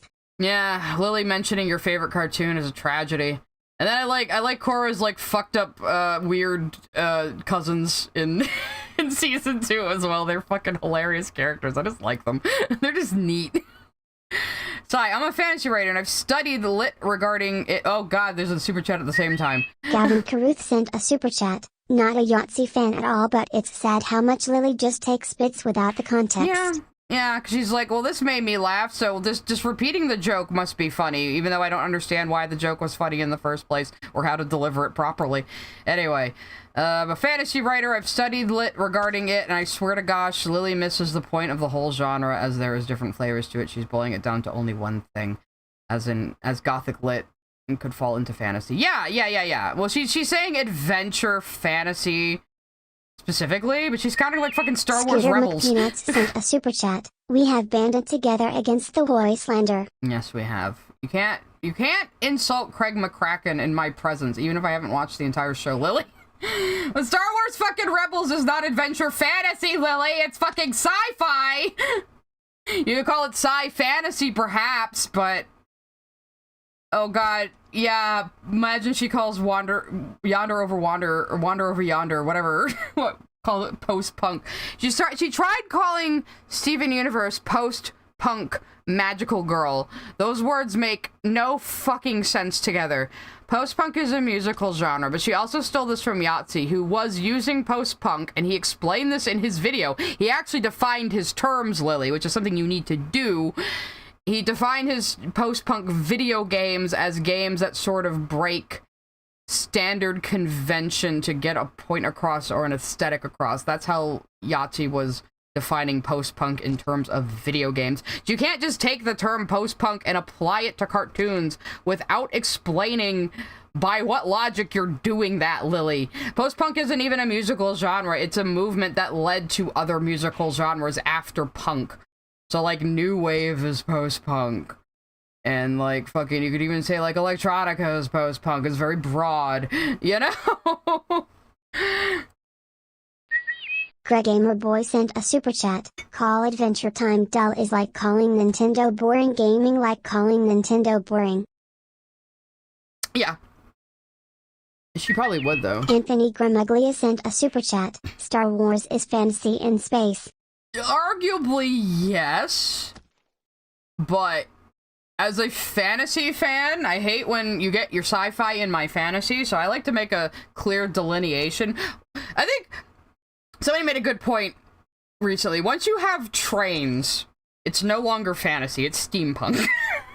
Once you have fucking locomotives, it's not fantasy anymore.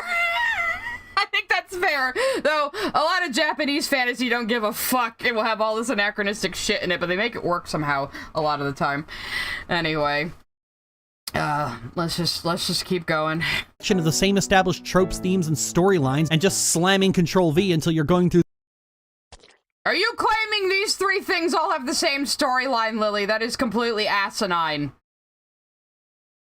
And again, we see Lily thinking that tropes are inherently bad, which is completely untrue. Don't let anyone make you think tropes are bad. Yes, we have TV tropes, which likes to highlight and make fun of tropes, but tropes themselves are not a bad thing. And I think she does get more into this in this video, because I did peek at the transcript. I cheated a little bit, guys, but it was for all of our benefits. Let's see. So I looked at the wiki for Owl House, and it says its genre is fantasy and horror comedy. I don't know. Is it horror? You guys would have to tell me that. I mean, I guess it has some dark stuff in it. It has, like, some over the garden wall level stuff in it, right? But, Shala the Prinny sent a super chat. I'm anti-lesbian. Sound attack go. Just kidding. Is that what the Super Saiyan was just now? Magic can happen in space. That's a good point. But, like, I'm always like, no, if it's a fantasy world, I'm just gonna believe it takes place on, like, a flat Earth. I don't want any sci-fi in my fantasy, damn it. Through the latest coming-of-age story with a plucky, energetic protagonist who gets slowly beaten down until they're miserable and angsty, and a villain with some Freudian excuse that will turn out to get. How the fuck are these three characters? How do they have anything in common except arguably these two were child soldiers? Anthony Gramaglia sent a super chat. In terms of fantasy genres, punk is a subgenre, but like cyberpunk, diesel punk, streampunk, splatterpunk, and fantasy can take place in the modern day. See urban fantasy. DBZ is also fantasy. I like the concept of Jimmy urban Kun lately fantasy. sent a super chat. The Char Lily hates from the Tangled show is also an autistic/traumatized teenaged boy. Voiced by Jeremy Jordan aka has been Lucifer. Oh my god, it's Smiley Jeremy face. Jordan? I have loved Jeremy Jordan ever since I heard he once played Seymour in the Little Shop revival. I'm like, yes, oh my god, I can see that so much. I did listen to the audio of it. Nobody has it filmed, unfortunately. I would love to see that, though. But yeah, I like the concept of urban fantasy, but I feel like no one's ever really done it well. Because, like, you have, like, 13th Kingdom, and you have Once Upon a Time, and you have, like, stuff like that, but I don't think it's ever actually been done well, but I like the idea of it. Splungus sent a super chat. Oh boy. Coward. Sci fantasy is the shit. Let's see. I say, okay, this little sickly boy doesn't look white to me. The chat. Oh no, he is actually a clone child soldier of a white man that died by the hand of his brother 100 years ago and is now tortured every day until he does, and then the process repeats.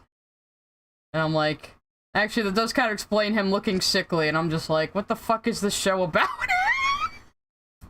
This girl's always sending me memes in the middle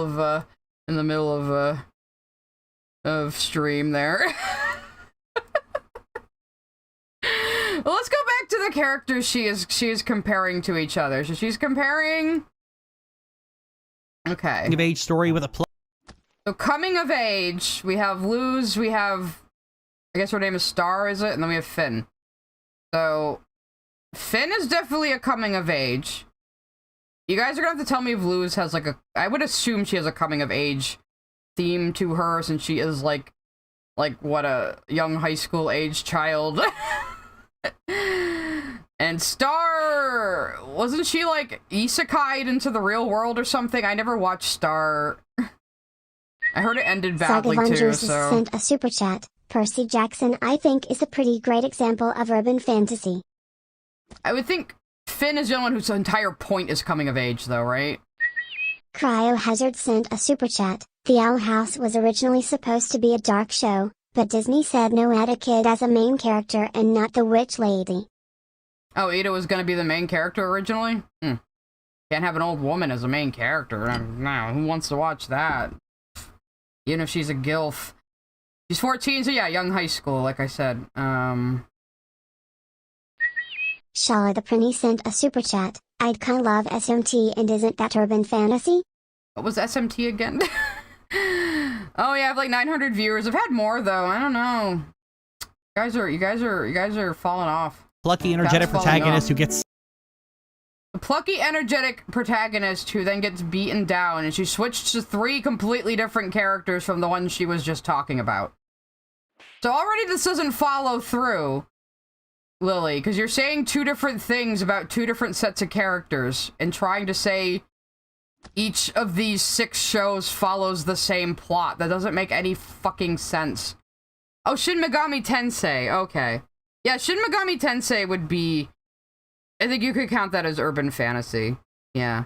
Oh, that'd be more magical realism, though, because you have magical realism where it's like kind of magic things happen in the real world, but it's not like fairies and elves and stuff, you know? That's magical realism. But it's when you have fairies and elves and things in a modern urban setting, that's urban fantasy. At least that's how I tend to think of those 2 genres. You know, that's all. Yeah, you guys just throw up fuck Accio every time you're mad at somebody, it's fine. So, okay. Did this dude start out plucky? I have no idea about Rebels. I've seen Korra, I haven't seen She-Ra, but I will take like, okay, they were happy and then they went through trials and tribulations as protagonists tend to do, Lily. It's the hero's journey, Lily! Yes, the hero's journey is a thing.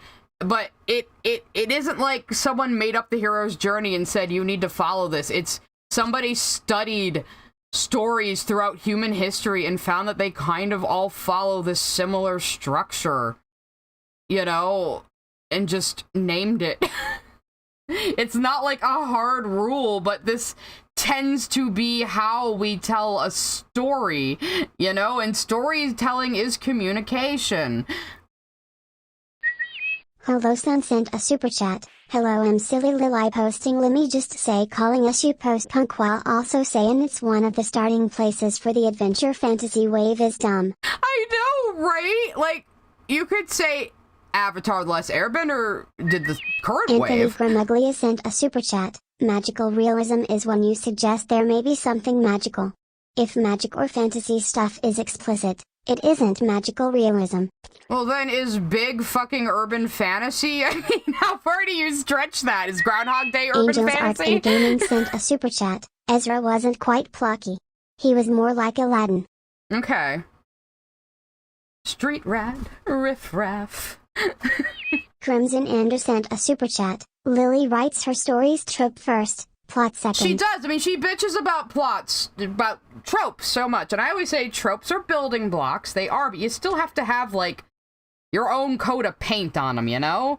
It doesn't do to just put tropes and cliches together and then just have, like, a mismatched Lego tower, you know? Sent a super chat. Lily reminds me of this one guy who hates Star Wars because it's not historical. Also, your artwork makes her look prettier than she actually is. I tried to make her look like a Karen more in this thumbnail, but I guess, I don't know. Every time I draw Lily, somebody somewhere gets down bad for her cartoon version without knowing who she is. It's a bit of a problem. So, okay, so she's complaining about, yeah, everybody say thank you for Joseph Campbell for articulating how human storytelling works. And how we tend to tell stories. Yeah, we got all of Team Tism in the chats. That's me, Ant, and Crim together. We're Team Tism. We decided that last night. Like our Pokemon team. We also were saying Tism Trio, so we're kind of going back and forth between the two. Anyway, and then the next Slowly set of characters. beaten down until they're miserable and angsty, and a villain with some Freudian excuse that will turn out to get a hastily rushed redemption arc and a romance. Okay. What the fuck was Freudian about White Diamond's motivation? She's just a narcissist. I mean, the metaphor at the end of Steven Universe is one of the most on-the-nose metaphors in the entire fucking show, and even Lily still couldn't pick up on it. White's problem is she has been in her own head. Sent a super chat. Hunter is no more villain than the other 80% of society that believed his uncle. Okay, he's a victim, yeah. But White, like, the whole thing is White has been inside her own head, going by no one but her own insular thoughts, and then Steven gets into her head and changes her mind. Like, it is so on the nose. Like, it is one of the most obvious metaphors in this series. You would have to be, like, just functionally retarded to not understand, and we know that Lily is.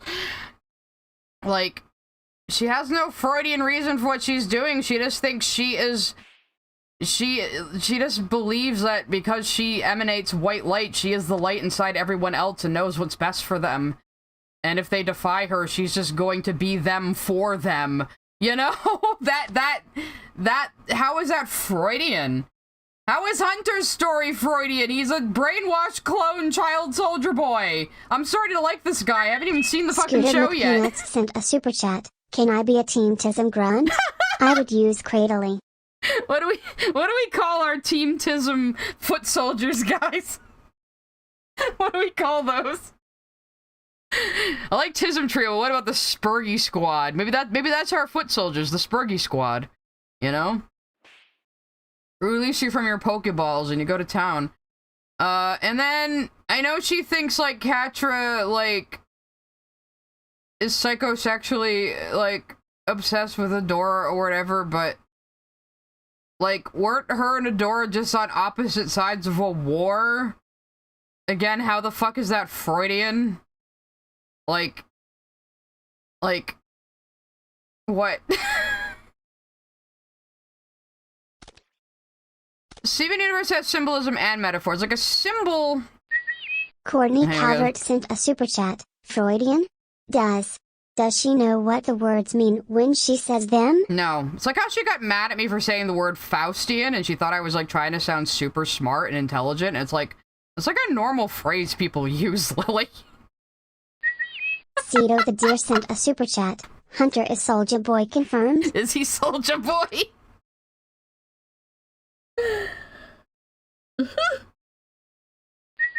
Landpast sent a super chat. The Tylers. The Tizzlers. That'll be our band. You know? Like Josie and the Pussycats will be the Tizzlers. Wokador sent a super chat. Sai wants to watch Owl House due to Lily bad takes. Yeah, I should just get on Owl House and Moon Girl and then just cancel Disney Plus or something. Or get back on my brother's, Pump My Stomach Nasty sent a super chat. I demand a Spurgey squad uniform. Well, that'll have to be another t-shirt. I need to up my merch at some point. But yeah, so none of this is fucking Freudian. And like, okay, I was gonna try to explain the difference between symbols and metaphors. Like, a symbol is something that represents a character or a concept. It's like hibiscus represent pink diamond in Steven Universe. But a metaphor is when something means something on not exactly the literal level. So like, Steven is literally entering the headship where White Diamond stays all the time, but metaphorically, he is getting into her head and changing her mind because she has been in her own head too long and doesn't listen to anybody else. You know, so that's the metaphor. But like, literally, they are going into a giant head shaped like her head that she is standing inside of and doesn't and keeps everybody else out of and doesn't talk to them. Huron sent a super chat. Again, Lily. Just because you like incest doesn't mean your family headcanons are actually incest. Cosmic Persephone sent a super chat. Faustian? How pretentious, sigh. God. I know, so pretentious. Off topic, but I do agree Katja didn't deserve a redemption arc. Girl destroyed the universe to prove a point, and now Glimmer's mom is immortal and stuck in the void for all eternity. What the fuck is She-Ra about? I didn't think you got that hardcore. What the fuck? It's a lot of these shows. Anyway. I've said it before, I really don't fucking care about She-Ra. I don't care. I didn't care about the original. I don't care about the remake. I just don't fucking care. I'm sorry. I'm not one of those people you can just, like, jingle keys in front of me and say, look, there's lesbians! Look, there's lesbians! It's like, well, if the fucking plot doesn't appeal to me, I don't care! You know? A hastily rushed redemption arc and a romance that is either abusive, slapped in at the last minute, or built from white favoritism. Okay, who did you want Luz to be shipped with that if you're saying it's white favoritism? This bitch has pointy ears! She's probably not even human! Yay. I think one thing that kept me away from Owl House, though, is that I thought a lot of it was gonna be high school drama, and I was like, oh god, I cannot with that. Even when I was a high schooler, I did not care about high school drama. You know? I'm so sorry. You guys want to hear that repeated? You want to hear that repeated?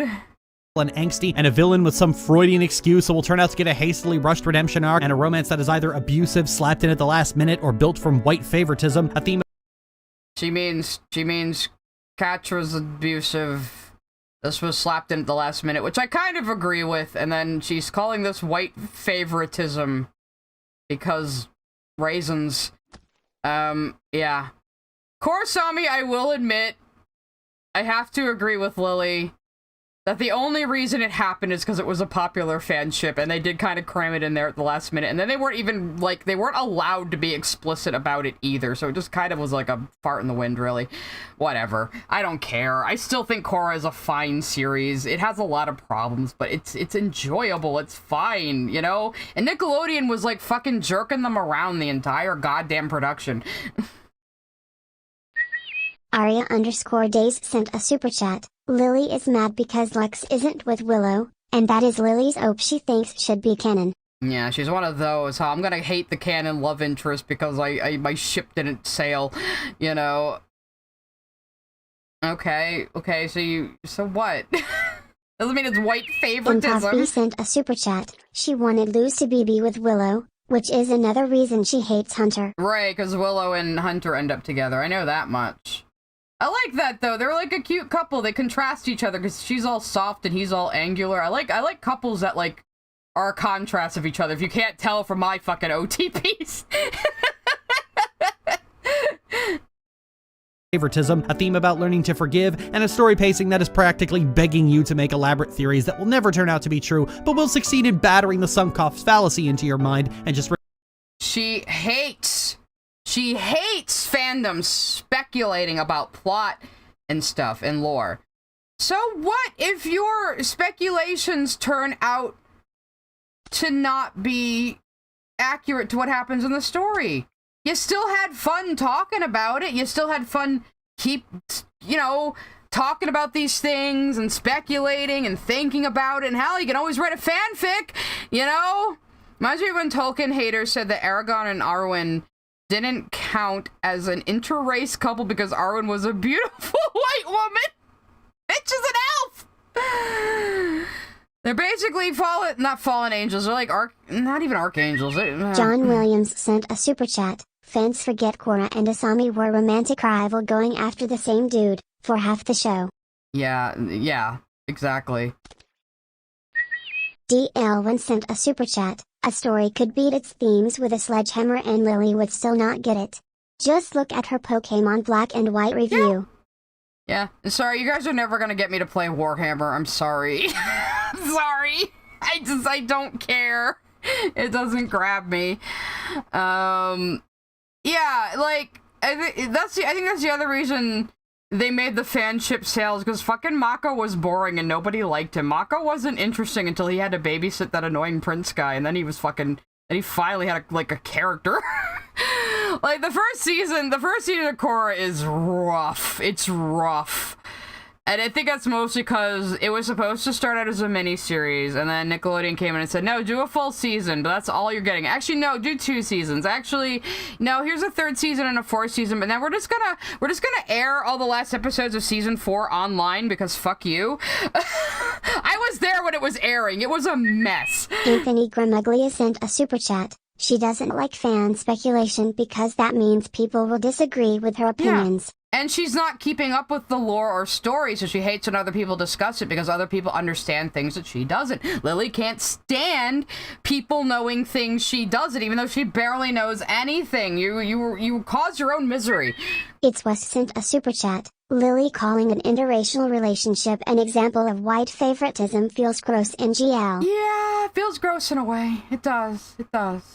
Looks like we're dropping off viewers because we're just babbling now. Sent a super chat. The problem with Lily is that she always acts like fandom is the authority or has a say in anything. Like, ignore the fandom if it annoys you so much. It's more like she wants to control the discourse of fandoms, even though she has the worst takes imaginable. She's just that kid on the playground that goes, no, you're not playing right. You need to play right, and changes the rules in the middle of the game to, like, favor themselves. That's what she is, Let me just read some of these highlights on Twitch. Funny how Lily hates fandom discussion and theorizing when the fandom people know her most for is MLP, where that was one of the major things. Yeah. Drink hot sauce and you might feel more inclined to watch She-Ra and play Warhammer. I'll be so hardcore, guys. Yeah, Lily hates what she can't be a part of, exactly. And so she comes up with this bizarre Sent a theory. super chat. She made a whole video saying a bunch of random shows were pandering to fandom, which she also said were racist.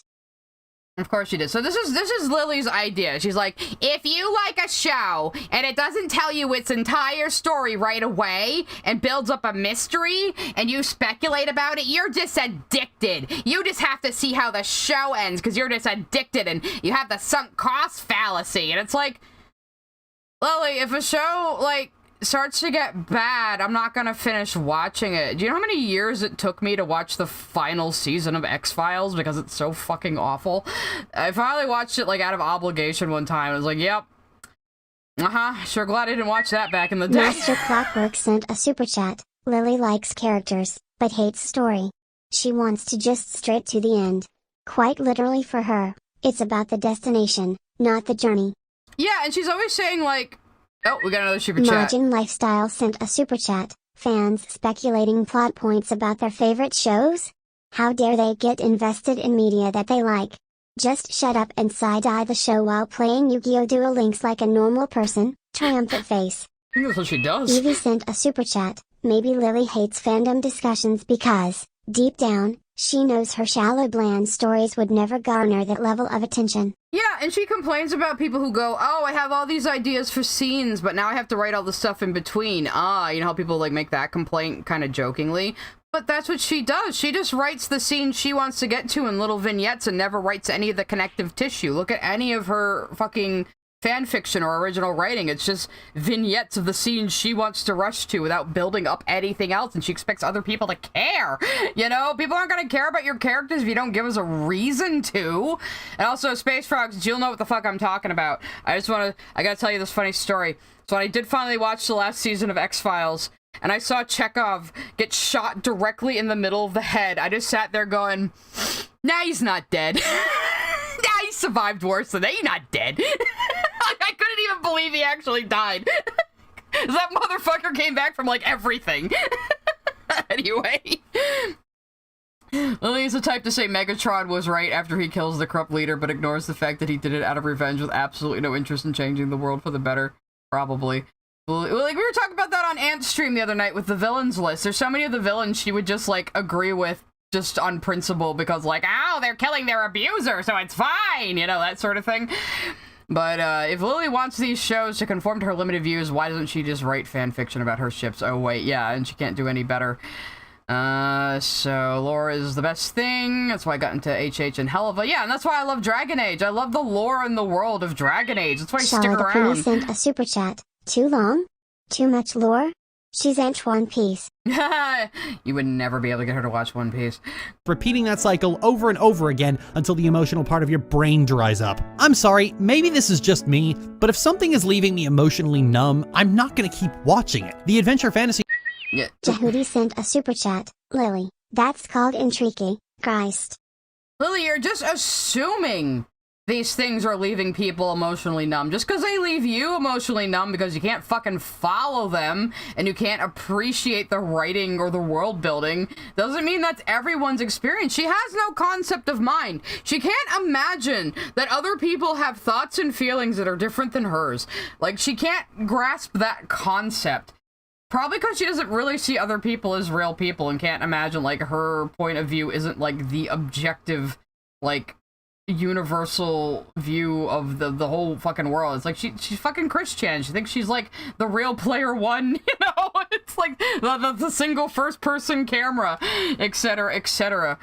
Lily knows nothing of media addiction. If she ever felt a fraction of my obsession to Dragon Age, she'd die of the withdrawals I've dealt with for 10 years. Yeah, Hazaruki's with me on that. We have waited 10 years and 2 cancellations, and all the grifters trying to say Veilguard is gonna fail, we're just fucking laughing in their faces, and they're mad that we're calling them tourists, because they clearly don't understand the series.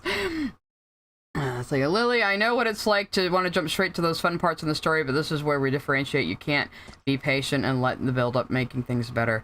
Well, yeah, she doesn't know how to construct a story either. You have to put in that connective tissue. You have to give people reasons to care about the characters. And maybe you should go back and watch Spider-Verse, Lily, because Spider-Verse has very, very efficient character building. You get attached to those characters so quickly. They endear you to them so fast. And it comes from good writing.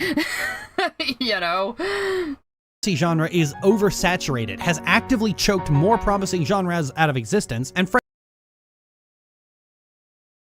Impossible is a promising genre. Kids spy things have always been around, Lily. There's probably one right now that I don't even know about. frankly, most of them just are not very good. And yet this is what the industry is continuously churning out with all the same adventure. This is like your opinion, man. Coming-of-age rivals to lovers plots featuring underdeveloped characters who all go through the— Okay, if you don't want to watch coming-of-age stories, Lily, stop watching things for children! Of course, children's media is going to focus a lot on coming-of-age. Like, what the fuck do you think? Go watch some fucking Lifetime movies. Those would be right up your alley. Go watch, like, I don't know, go watch Mamma Mia or something, Lily. Go watch whatever the fuck middle-aged white women watch, because that is your taste. You know, go watch the fucking Sing movies. I don't know. This is why I love being a little gremlin with my blog posts that follow up on her shitty writing advice or lack of industry understanding, Lily STFU, about the fucking animation industry, you bitch. I know, she doesn't understand television production in general, and she really doesn't understand animation production or how long it takes or what goes into it. She has no fucking idea. Exact same character arcs in the exact same way because a lot of white Exact same character, or who, what, where, and who the fuck is even that? I don't even know who that is, Lily! Why are you just flashing random people at me, Lily? The last time you did this, it turned out to be a teenager who committed suicide, so I hope that's not a similar thing. will go through the exact same character arcs in the exact same... sent a super chat. That aged poorly action cartoons are getting cancelled left and right like Young Justice. It got cancelled twice, sadly, and Moon Girl. Yeah, I don't think that was Lauren Faust. It didn't look like her. I think so. I thought Lauren Faust has a way longer face than that. I don't know who the fuck that even is. I'll watch another Sing movie. They have more fine-ass women or Seth MacFarlane. That's fair. Evie sent a super chat. Lily, eating mac and cheese. Why is there cheese? I hate cheese. Exactly. Kind of like how she's like, ow, I hate that Steven is the main character of Steven Universe. It's like, well, then fucking don't watch it. Is that Dana Terrace? Okay, I just didn't recognize her. Like, you can't just flash things like that with no context, Lily. I don't know what Dana Terrace looks like. Why would I? I haven't even fucking watched Owl House. Yeah, I knew that wasn't Lauren Faust. That was Christy Golden? Warcraft writer. So someone even more obscure who has nothing to do with what she's talking about. How are we supposed to know who this person is? Maybe she says her name, but I don't think so. Same way, because a lot of white Twitter users who just want to kill time with non-threatening, unchallenging animated AO3 fics with the same tropes that never leave their comfort zone make them more reliably bankable than... Why did you just flash this woman on screen? Master Clockwork sent a super chat. Me laughing as people say Veilguard is too linear. God sakes, we all complain about the open world and Inquisition. We want it to be linear. We want that!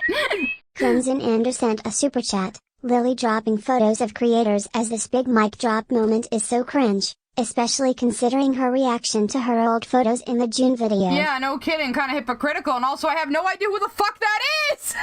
How am I supposed... You're just saying white people on Twitter and showing me a random woman who I don't know who she is or what she's done or what she's said. You're just saying this person said bad things on Twitter. What are you even trying to say? Yeah, maybe this is the woman who writes Sylvanas, so she just fucking hates her or something. Because she thinks Sylvanas shouldn't be a villain because Sylvanas is her Blorbo, I guess. I don't know. It's very strange. I'm pretty sure Lily is unaware of time spans and gaps, and not everything is stuck to early to mid 2010s pop culture, and that new information comes out. Yeah, like, she's stuck in 2012. She's fucking stuck in 2012. It's amazing. Lily, for the love of everything sacred, stop describing everything in tropes. You sound like those book talk kids. She would probably do well on book talk. Maybe that's where she should pivot to so she can pay her rent.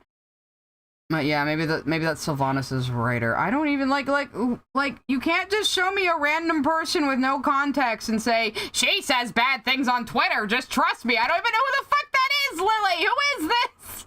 Non-threatening, unchallenging animated AO3 fics with the same tropes that never leave their comfort zone make them more reliably bankable than anything that tries to be different. I think back...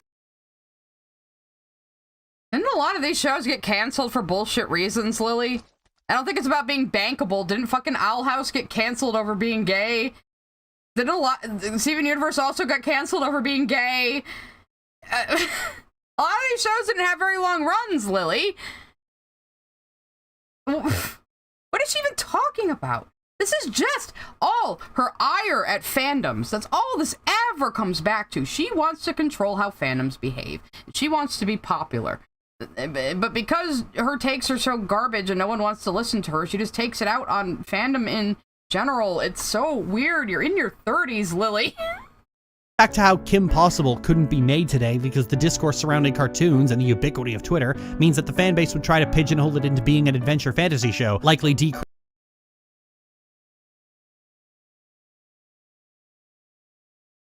What? It couldn't be made today because people on Twitter would say it should be fantasy adventure. I mean, it is an adventure show, isn't it?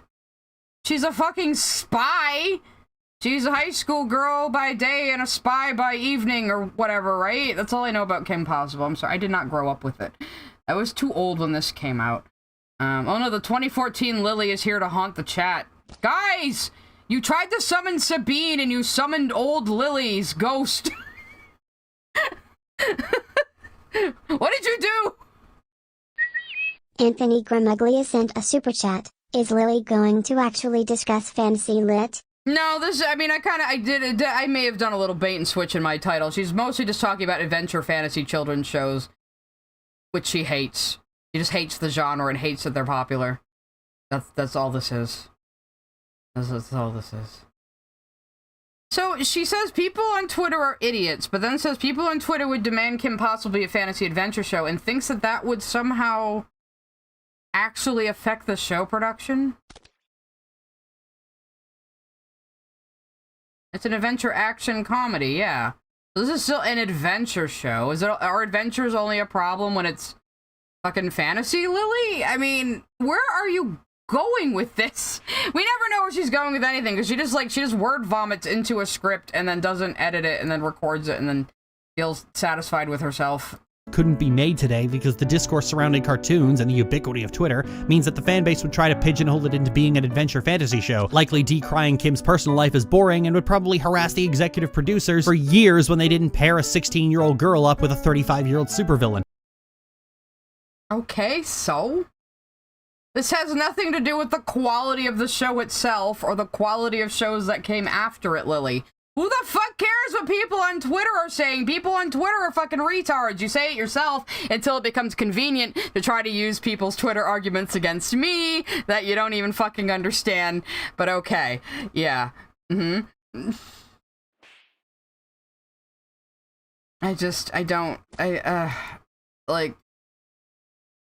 knew this was going to be bad and her same old bullshit, but like, see, this is why I keep reacting to Lily. She says some of the most insanely confusing things, and you just have to sit here and try to figure out what region of her diseased brain she's pulling this from and what influenced her to say this.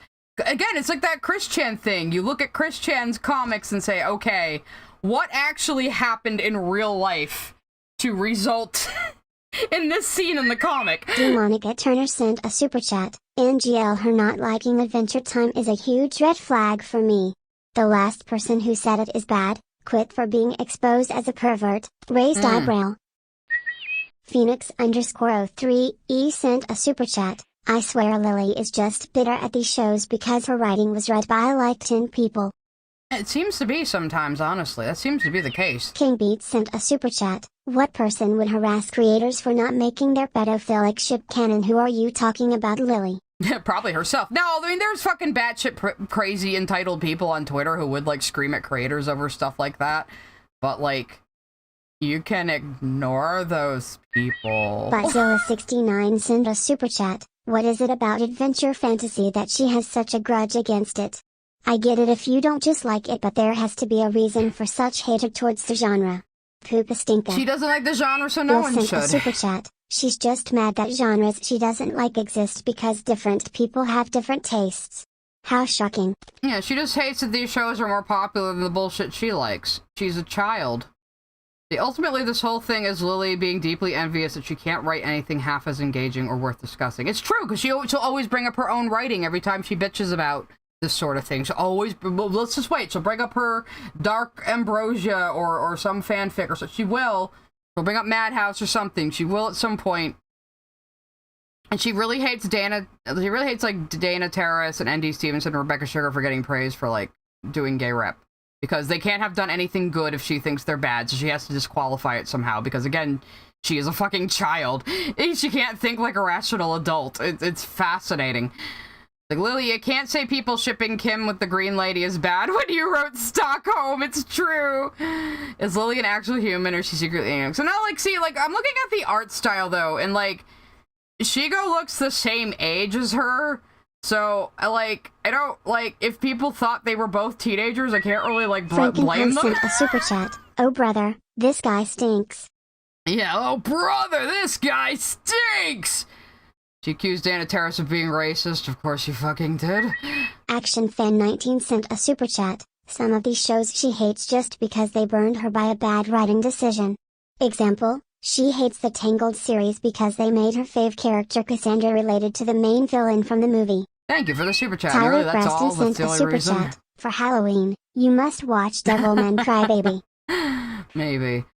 But yeah, it's so strange. Like, she'll hold a grudge against a show for a decision she didn't like, or she'll hold a grudge against, Blizzard for writing Sylvanas as a villain. She'll hold a grudge against shows just because people she doesn't like them. The way she interacts with media is just so odd. It's just so strange. And just so tied back into all of her own petty grudge-holding bullshit. And this is again why I just can't quit Lily. It's so, I don't know. It's just fucking wild. As usual, I'm barely getting any drawing done, but we're only 4 minutes into the video, so I knew this would happen. And would have demanded a redemption arc for Shigo, completely destroying the character they claim to love in the process, and they'd probably demand Monique get killed off. And I know this because they were doing all these things back then when it was all Okay. Virgo 117 sent a super chat. Please God, please let Lily write a show, it would be so bloody funny. I know. If I was independently wealthy, I'd give her all the resources to make her own show and say, okay, go ahead. Go ahead, keep giving me super chats. Maybe we can make it happen one day. Maybe make me a millionaire streamer and I'll make Lily Orchid make a show. Yeah, so people say retarded shit on Twitter. I need to pay Courtney some reparations too. You're correct, Courtney. I'm sorry. Courtney didn't get to come to Girl Time on Malcolm's channel. It's terrible. Or on Ant's channel, rather. Yeah, so, yeah, people say retarded shit on Twitter. This is nothing new. People say retarded shit on the internet, Lily, and they're probably fucking children who are going to forget about it in 2 years. Why do you care? What does this have to do with the adventure fantasy genre being popular? Or kids shows falling into one of two camps? Again, this is just, I hate fandoms. Okay. Yeah. People in fandoms can be shitty and stupid and say retarded shit. We know. That doesn't impact anything. on. Just without Twitter and the apparent societal expectation that you have it for some fucking reason, you couldn't yell directly into the executive producer's ear. Isolated fan forums Okay, so yeah, they're saying the same shit people would be saying on forums, only the creators can see it this time. Hikaru sent a super chat. How dare you write your character as intended and not how I wanted them to be? Your show / book / film / game is bad now because I said so. Basically, Lily yeah. Sent a super chat. Lily is terminally online. Any argument she brings up is either something she saw on Reddit with 10 upvotes, or made up based on her bad faith. That's exactly it. That is exactly it. And thank you for your super chat. But Lily, you need to prove that any of these showrunners are trying to, rewrite their shows based on what Twitter said. Except, again, like I said, yeah, Korasabi probably happened because it was a popular fanship. Yeah, you got a tiny, crumb of a point on that one. But, she again doesn't understand that, animated seasons of television were produced, a year or more before they air. She seems to think, a few of the things she says, especially about Steven Universe, makes me think she was sitting there watching Steven Universe come out week to week, and she would hate something in a recent episode, and people would be complaining about it on Twitter. And then in the next episode, their questions about the previous episode would be answered, and she would just be sitting there going yes, we questioned this plot point last week, so this week they changed it because of our commentary. And it's Lily, these episodes were already made. They're already working on the next season. They're not even thinking about these episodes anymore. This is not how animation works. I literally think she thinks that. Like, they're just, like, animating in real time, week to week, and, like, changing things at the last minute because Twitter's angry. Like, that's not how anything works at all. The writing is the first thing that gets locked in, Lily. And yes, storyboarding counts as writing. Yes, it does. It does. They still had scripts too, you know. Social media wasn't a place to actually interact with the creators. Instead, Disney just kept a stack of Kim Possible porn as a warning to future producers. That's a real story, look it up. And it is. Oh, yeah, Lily. Master Clockwork sent a super chat. Lily's grudge comes from what she sees as bait and switch. Silly low-stakes episodic shows suddenly switching to high-stakes serialized shows. Yeah, but I don't think a lot of shows actually do that. You know? I really don't think a lot of shows actually do that. She just says they do. But Lily, the reason why Disney has a stack of porn, it's because it's from the people who worked on the show. They draw that shit in their free time for fun or to goof around.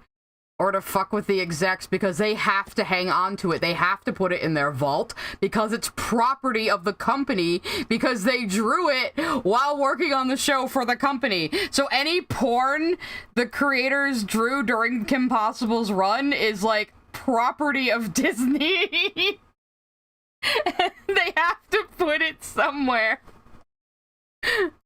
Oh. Squirrel also just drew me some fan art just now. You call it favoritism because raisins? And poor Squirrel over here, who is English second language, is very confused. I stole that from Team 4-Star. From I almost said BoJack, from the Bardock special where he goes back in time.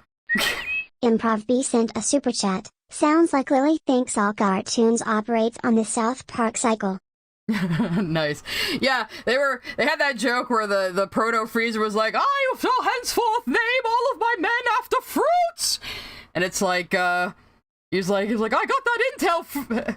No, then later on in the special he's goddamn I'm trying to tell the joke. Disney confirmed popcorn.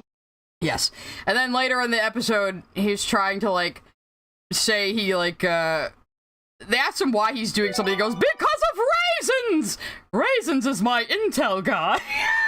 So I just started saying because of raisins instead of because of reasons. Because, I don't know, I'm autistic. And I think it's funny. So raisins became a thing. I'll tell you. And funny that, like, Kaiser Neck goes on the screen as I'm telling this story. I stole this joke from your abridged series, sir. Mad respect. Real story, look it up. And it isn't just that these shows are so aggressively copy-pasted with plot lines that sound like somebody's shitty D&D campaign, but that most of them get an enormous profile. Copy-pasted plot lines. Okay, give us an example. What's a plot line in Korra that's similar in Gravity Falls? Tell me this. Eddie. What's a plotline in Wander Over Yonder that's similar to fucking Star Wars Rebels, Lily?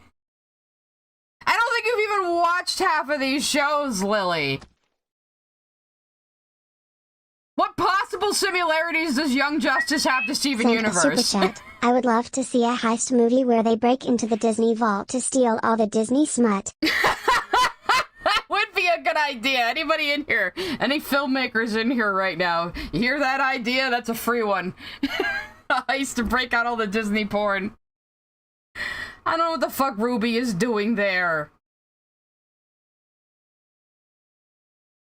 Ruby and High Guardian Spice are the only two pieces of utter trash that she could possibly make this argument about.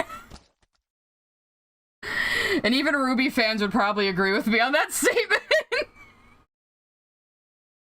For no reason other than their genre. Many shows have had more compelling characters than the adventure fantasy shows everyone talks about. Shows have had more compelling shitty D&D campaign, but that most of them get an enormous profile for no reason other than their genre. Yeah, Lily, because people like fantasy adventure and you need to fucking get over it. Adventure and action are always going to be the more popular thing than, you know, a bunch of middle-aged women sitting around having wine talking about their shitty marriages and their feelings, you know, which is what you want every show to be. Many shows have had more compelling characters than the adventure fantasy shows ever. Hey, Craig of the Creek is for really little kids, isn't King it? Beat sent a super chat. She didn't. She was asking her fans about adventure shows. Also thoughts on Young Justice. I've never seen Young Justice, but I had heard it was good. I do like a lot of the DC animated stuff, though. Cryohazard sent a super chat. That's why Attack on Titan took so long to finish, because the creator made sure the animation was done right. Yeah, they were going crazy with that animation. But also, like, you're comparing Craig of the Creek, which as far as I know is for, like, ages, like, I don't know, 6 to 10, to, like, Korra, which is more like ages, like, 12 to 17 or something, you know? Like, you're just all over the place with this. Why should these things even be compared? Like, you're comparing, like, a slice of life for like, elementary school kids to a fantasy adventure for middle school kids. Bill sent a super chat. Not Lorch, claiming that these shows made across like 6 different companies with completely different production teams are all in some conspiracy to make the same exact story. Yeah, she did that in the gay rep video Workador too. sent a super chat. As a Ruby fan, I can say I agree RWBY is trash. Yeah, see, I told you.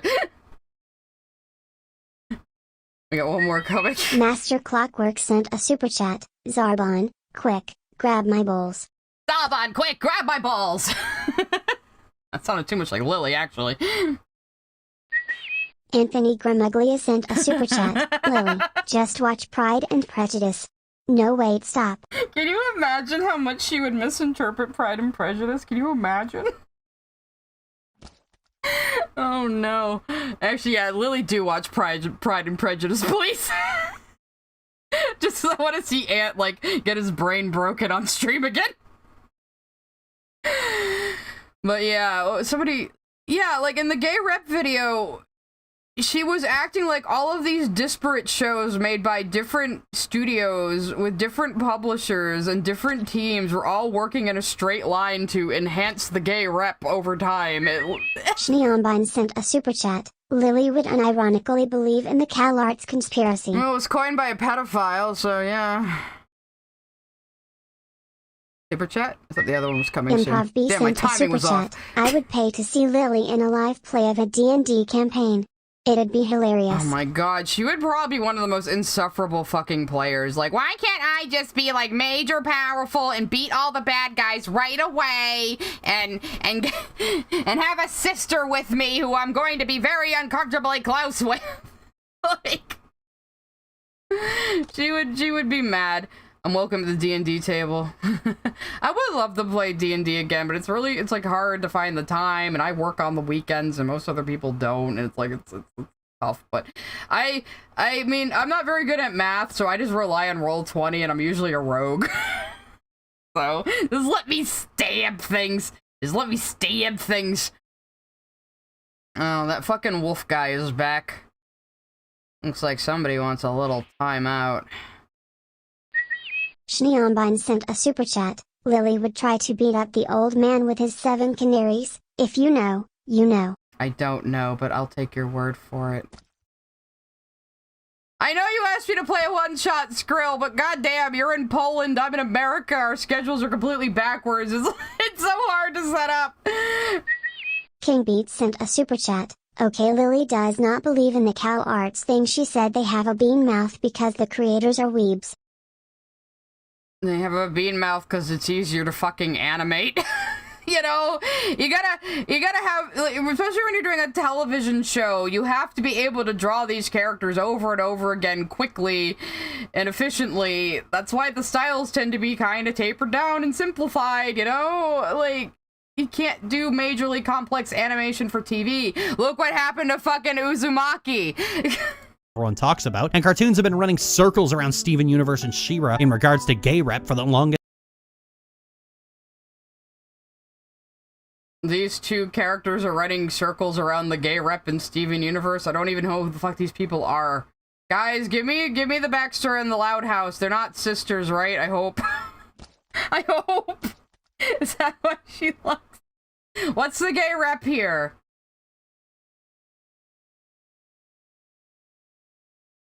Do they hold hands? Shneombine sent a super chat. The old man is Bahamut, god of metallic dragons. The canaries are ancient gold dragons. Okay, hang on a second. I'm going to look up these characters, I think. Loud House Lesbians. Okay, so one of them is one of the sisters. Fun fact, Lily got kicked out of a D&D campaign for threatening to murk another player. Big surprise. Yeah, not surprised whatsoever. Let's see. So there's been hints that this brunette girl is bisexual. Bluge sent a super chat. Wow, I wonder why a children's network would have a bunch of shows with round simple art styles. I guess we'll never know. Pensive face. Let's see. At the end of the episode, L is for love. She musters up the courage to slip a love letter into the locker of her crush, Sam. Of course, the other girl has a gender-ambiguous name. Damn it! The ads just loaded in and knocked me off where I was reading. The audience was led to believe Sam was the sole male in a rock and roll trio. Sam later turned out to be a blonde girl with a blue streak in her hair. Okay, I kind of like that bait and switch, though. She reads the letter Luna gave her, and she smiles, showing the possibility of returning her feelings, which makes... So, one girl gave a love note to another girl, and they smiled at each other, and she says this is running circles around the gay themes in Steven Universe, where fucking Pearl sings an entire song about how much she was in love with Rose wearing a tuxedo. And you have fucking Ruby and Sapphire. You know, okay. Okay, Lily. Why are you finding underaged gay characters more appealing, by the way, than adult ones? I'm just asking for a friend. And yes, Clip Studio is good. It has a bit of a learning curve, but you can get Clip Studio Pro for like $50, and that's all you need. You don't need the EX version. You don't need the EX version unless you're gonna do like professional publishing or work with other people on the same file. So don't even worry about that. You can get the cheap one. You have everything you need.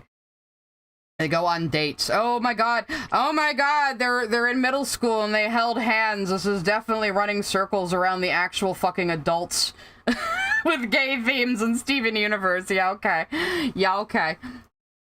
Yeah, it's only $50 and then it goes on sale a lot. So yeah. You can, well, now you can pay to get like a season pass for all the updates. So, like, you can just wait for there to be a major update you want and just pay, like, $14 for a year and get all the updates for Clip Studio in that year. So, yeah. Yeah.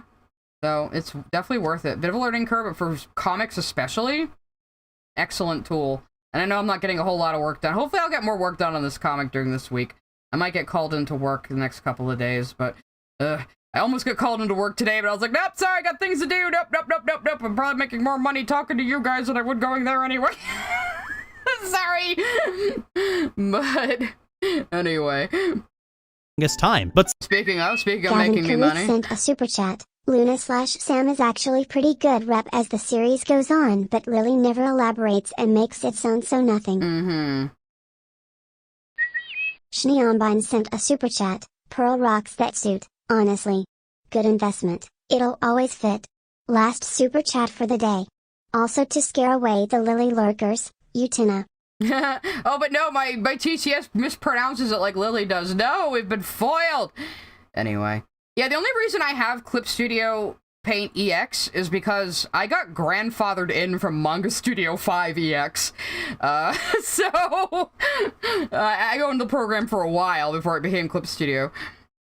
So her favorite version of gay rep is literally they can live that lifestyle, but do they really have to be in your face about it? Yeah, basically like, oh, the character walks on screen and says, I'm gay, and then is seen adjacent to someone of the same sex a couple of times, and then that's good enough gay rep for Lily. And then she says, like, she makes up reasons for why Steven Universe doesn't have good gay themes, even though it's like, what are the fucking reasons an actual gay person, likes it? You know? So, yeah. longest time. But since all of them are slice of life shows, nobody pays them any attention whatsoever. Molly McGee was so fucking popular. Emma was like getting thousands and thousands of favorites on her fan art on Twitter. I mean, yeah, she's already popular. Leela But... Diffie sent a super chat. I don't know why Lily is still allowed on the internet. Seriously, somebody needs to revoke her internet privileges. Like, she does, but like, Molly McGee was not only popular, but it fucking stars Ashley Birch and what's his face? Two very good voice actors that are very popular. I think his name is Dana something too, isn't it? He's Master Shake. Dana Snyder. Yeah. I was like, no, not Dana Terrace, Dana Snyder. Yeah.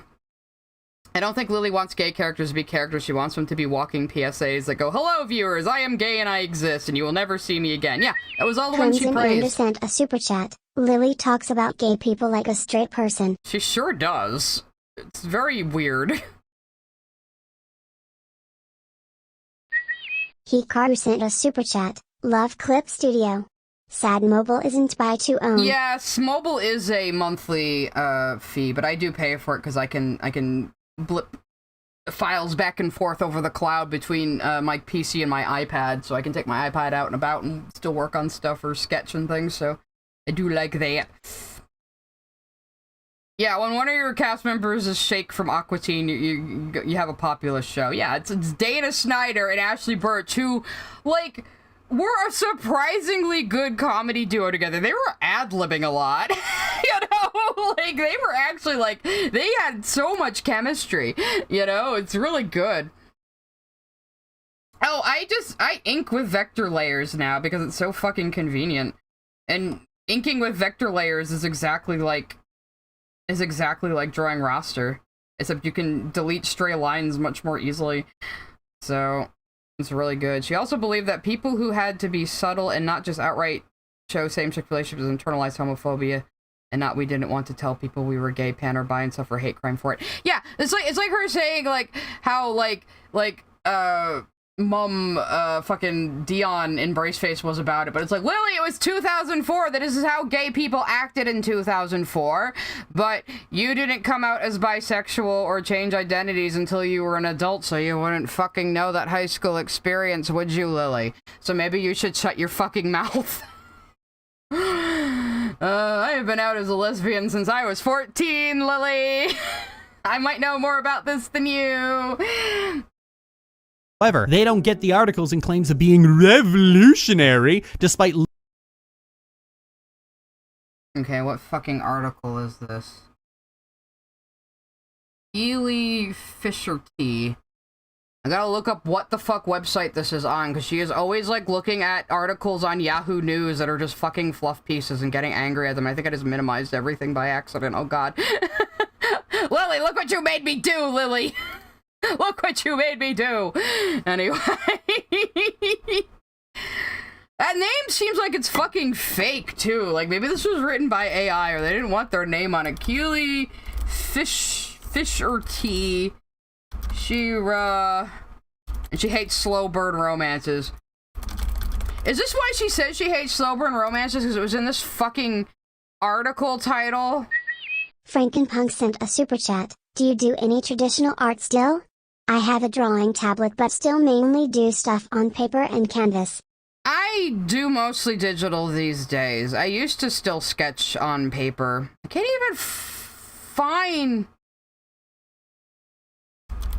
even find this fucking article.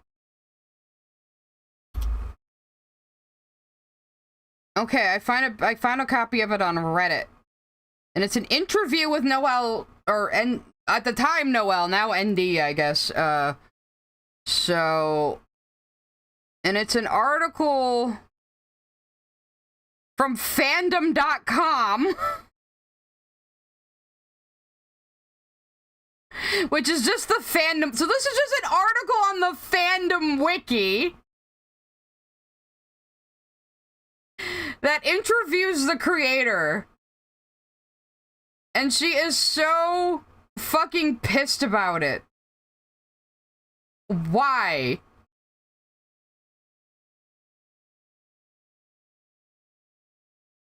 Let me see what this article is even about. So it summarizes what the show is. It uses the word queer a lot, so she didn't like that. It explains the relationship between Katra and Adora. And then,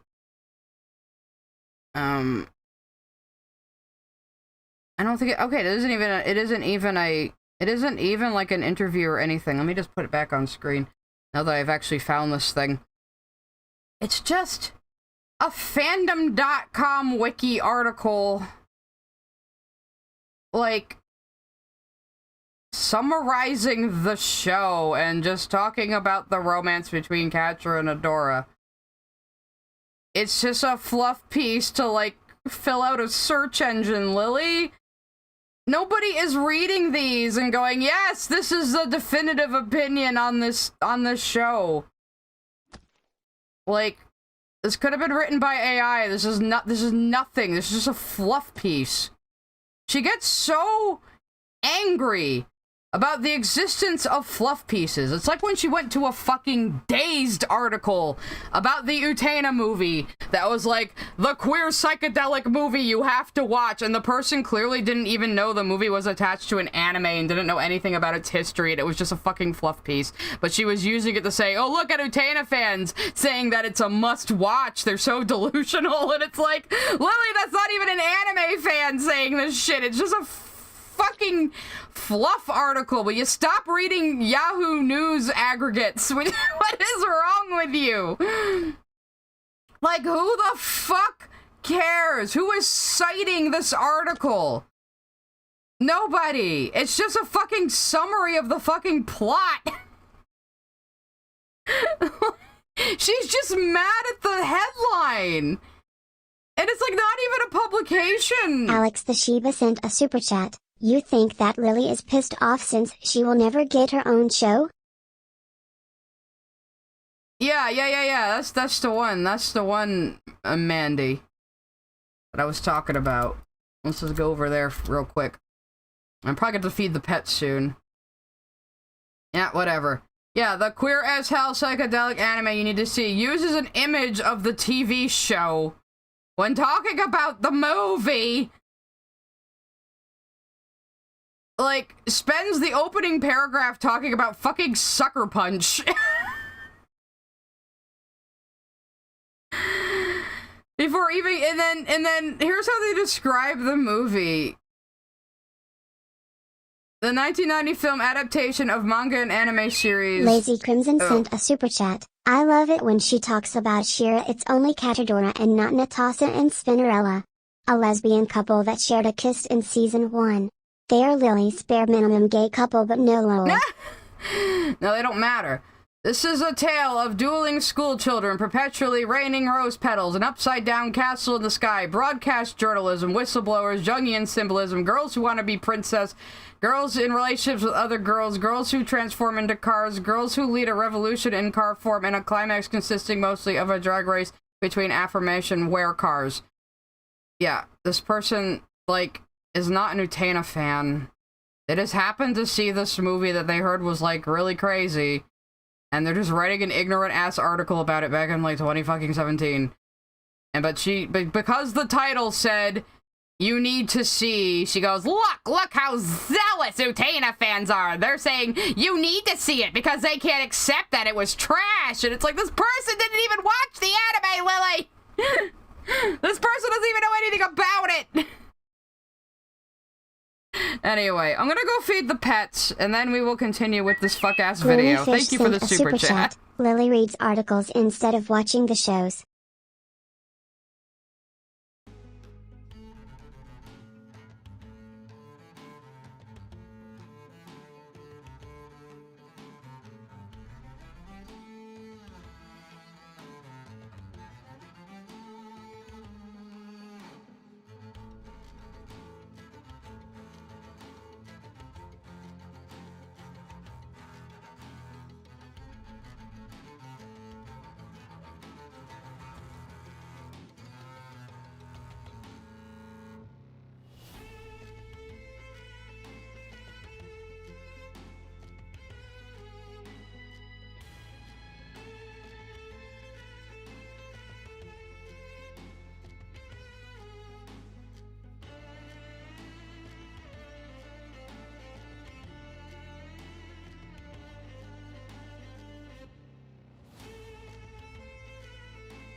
I done told you guys that violin version makes that Imagine Dragons song actually good. Left you guys with some more Simply 3 while I was gone. You put my list back on shuffle in case we need to bring music back up again. No, dated. No, not right now. Okay, the animals have been fed. Time to get back to Lily, I suppose. Oh, we have a super chat distracting me. Good. Shneonbine sent a super chat. You can tell it's the movie because Anthy and Utena switch haircuts. It's metaphorical. Also leading the world to revolution? It was Anthy's revolution. That's true. That is a detail in the movie that Utena now has wavy hair and Anthy now has straight hair. Because Anthy's kind of the one doing the rescuing in the movie, really. So, I like the original song Heathens. I like a lot of the covers of it too, though, so I do. Anyway. So we're talking about Lily just going and finding random fucking fluff piece articles and complaining that these shows are getting overly praised when they're like something no one would ever read. Boop the Flute sent a super chat. I have a theory. That Lily talks only about Catradora and not the other ships is because she thinks Catradora is incest when it's not. She only started saying that recently, though. Anthony Gramuglia sent a super chat. So apparently today is both my anniversary and Lily's. Should I be upset by this? Oh no, you're part of the Lily polycule. Oh no, forcibly assigned. I don't think she'd like Nino Kuni. Probably not.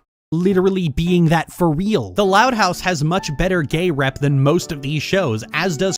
As we just learned, the gay rep is... Denmark sent a super chat. I blacked out for a bit. How far are we in the vid? 5 minutes. And I remember 2 hours ago I was saying, we're doing pretty good, guys. We're getting through it pretty quick.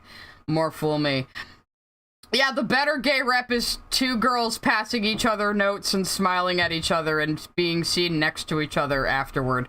That's the superior gay rep. Yeah, sure. Okay, Lily. It's Craig of the Creek. Hell, unlike Steven Universe, they actually have gay characters. Like, for real, not just a fake out, but no... How is it a fake out in Steven Universe, Lily? All the gems are women. Pearl is only interested in women, no matter what the internet might tell you. That's gay. Ruby and Sapphire are pretty gay. Mr. Smiley is gay. Sadie is bisexual. Like, hello? Yeah, well, she denies that Steven Universe got canceled over the wedding. And don't forget, this was 2 years ago. So this was before she made her new Steven Universe video in 2023 when she claimed that Cartoon Network wanted Ruby and Sapphire's wedding to be the last episode and just completely denied that the show got canceled over the same-sex wedding, you know, and says that Rebecca Sugar and or the fandom is just lying about that. Let's see. So word from me that Lily didn't mention Mickey and Kozue anytime she talked about Utena. She finally started talking about Mickey and Kozue, right? Awesomeness. Sent a super chat, spelling it with 2 O's to see if it works. Oh, Tina. No, it was just worse. Actually, I did talk about it on my blog, my side blog. Look, guys, it's us, guys, it's us. Anyway, so she's been going on about this scene in Utena, in the movie, where Mickey and Kozue are in the bath together, and Mickey tells her, we can't go back to the garden, and then she threatens him with a razor. And that's like the only time we ever see her in the movie, and Lily has been going on about this scene. What did she say about it? Because she thinks it's about men with large-scale societal power abusing women and boys, because the teenage girls in Utena are women when it's convenient for her, I suppose. The problem arises in that a lot of people believe that abuse can only happen by powerful men to helpless women, and outside of a few shots of Mickey and Kozue, that's not something the series ever challenges. But I played this scene in my James Somerton react, and I feel like that's where she saw it. I don't think she's actually watched the movie yet. So I think she saw this scene out of context when I was saying, James Somerton, if you want to talk about weird fucked up siblings, why are you not talking about Mickey and Kozue? And then I pointed out, I know she hasn't seen the movie because the next time we see Kozue, she's one of the swarm cars that tries to stop Anthe and Utena at the King end. Beat sent a super chat. She thinks they don't count because the gem's not humans and Mr. Smiley is gay. Didn't know that she thinks it is othering. That's why it doesn't count as othering. Lily come on the show Cam in 2013. Nah, I don't even. Mr. Smiley's awesome. He's a funny character. Anyway. So yeah, we see Causeway next as a car, and it kind of implies that Mickey might have murdered her. Like, personally, I've never really known how to interpret this scene entirely, but like, yeah, the water is meant to look like blood. That's the rubber duck that fell out of the tub when she threatened him. So, like, yeah, you're saying, oh, this is about male abuse victims when, yeah, he kind of murdered her, Lily. He kind of murdered her in the end. Then you would probably say that's a good thing. But I don't think she's actually fucking watched the movie. I think she just saw that scene in My Summerton react and thought she knew what it meant. So, yeah, she thinks I'm defending Akio by, like, accurately stating that Akio seduces Utena, and that is supposed to be the takeaway you have from that, you know, but Lily just takes the Twitter arguments and goes, but Utena is 14, so it can only be rape. It's like, yeah, you can call it rape, but just saying it's rape kind of downplays what's actually happening. Yeah, but she's 14, but she's 14, but she's 14, but it's like, that would be like constantly interrupting someone talking about like a revenge movie with, but murder is illegal. But murder is illegal. Hello? Murder's illegal? You can't say like, this was a good plot point because murder's illegal. You can't say like, this is what's happening in the character's head because murder's illegal. You know? Like, it's just like the most asinine way to approach media. You know? Yeah, like, meanwhile, in the Summerton react, I'm saying, nobody died for Utena and Anthe to escape except Akio. And, like, who cares?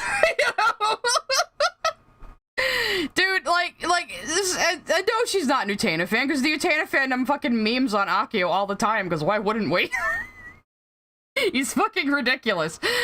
But anyway, remember, if a show or movie has good representation, it's not because of the corporation, but the people who fought for it. Yeah, but she's always like, oh, but the corporate should have, like, reined in Rebecca Sugar, and then she, like, denies that corporate, like, was reining in all the gay shit. It's so weird. Sent a super chat. F Akio. All my homes hate Akio. All my homies hate Akio, yeah.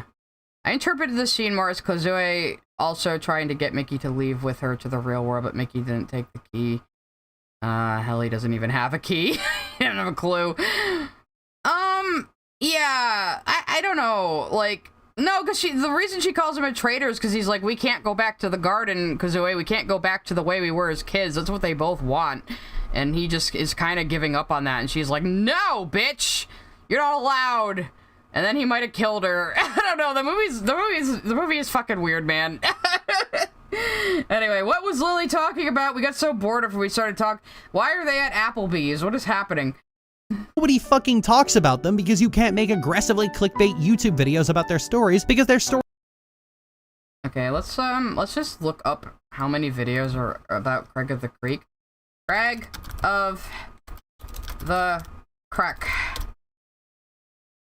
Show to me. The first thing that comes up is official stuff. Here is Cartoon Universe with a Craig of the Creek theory about the psychology of a character. More clips. More clips. More clips. Let's see what comes up for essay. There we go. So, nobody talks about it, guys. Nobody talks about it. Nobody. Absolutely nobody talks about the show or speculates about it. Langing sent a super chat. Christ, that scene with Akio and Utena made me feel like a dad watching his daughter getting date. Bad touch, Ed. That is supposed to be what you feel in there. Like, Lily's contention is I'm saying that Utena was slowly seduced by Akio into that situation, which is absolutely fucking true.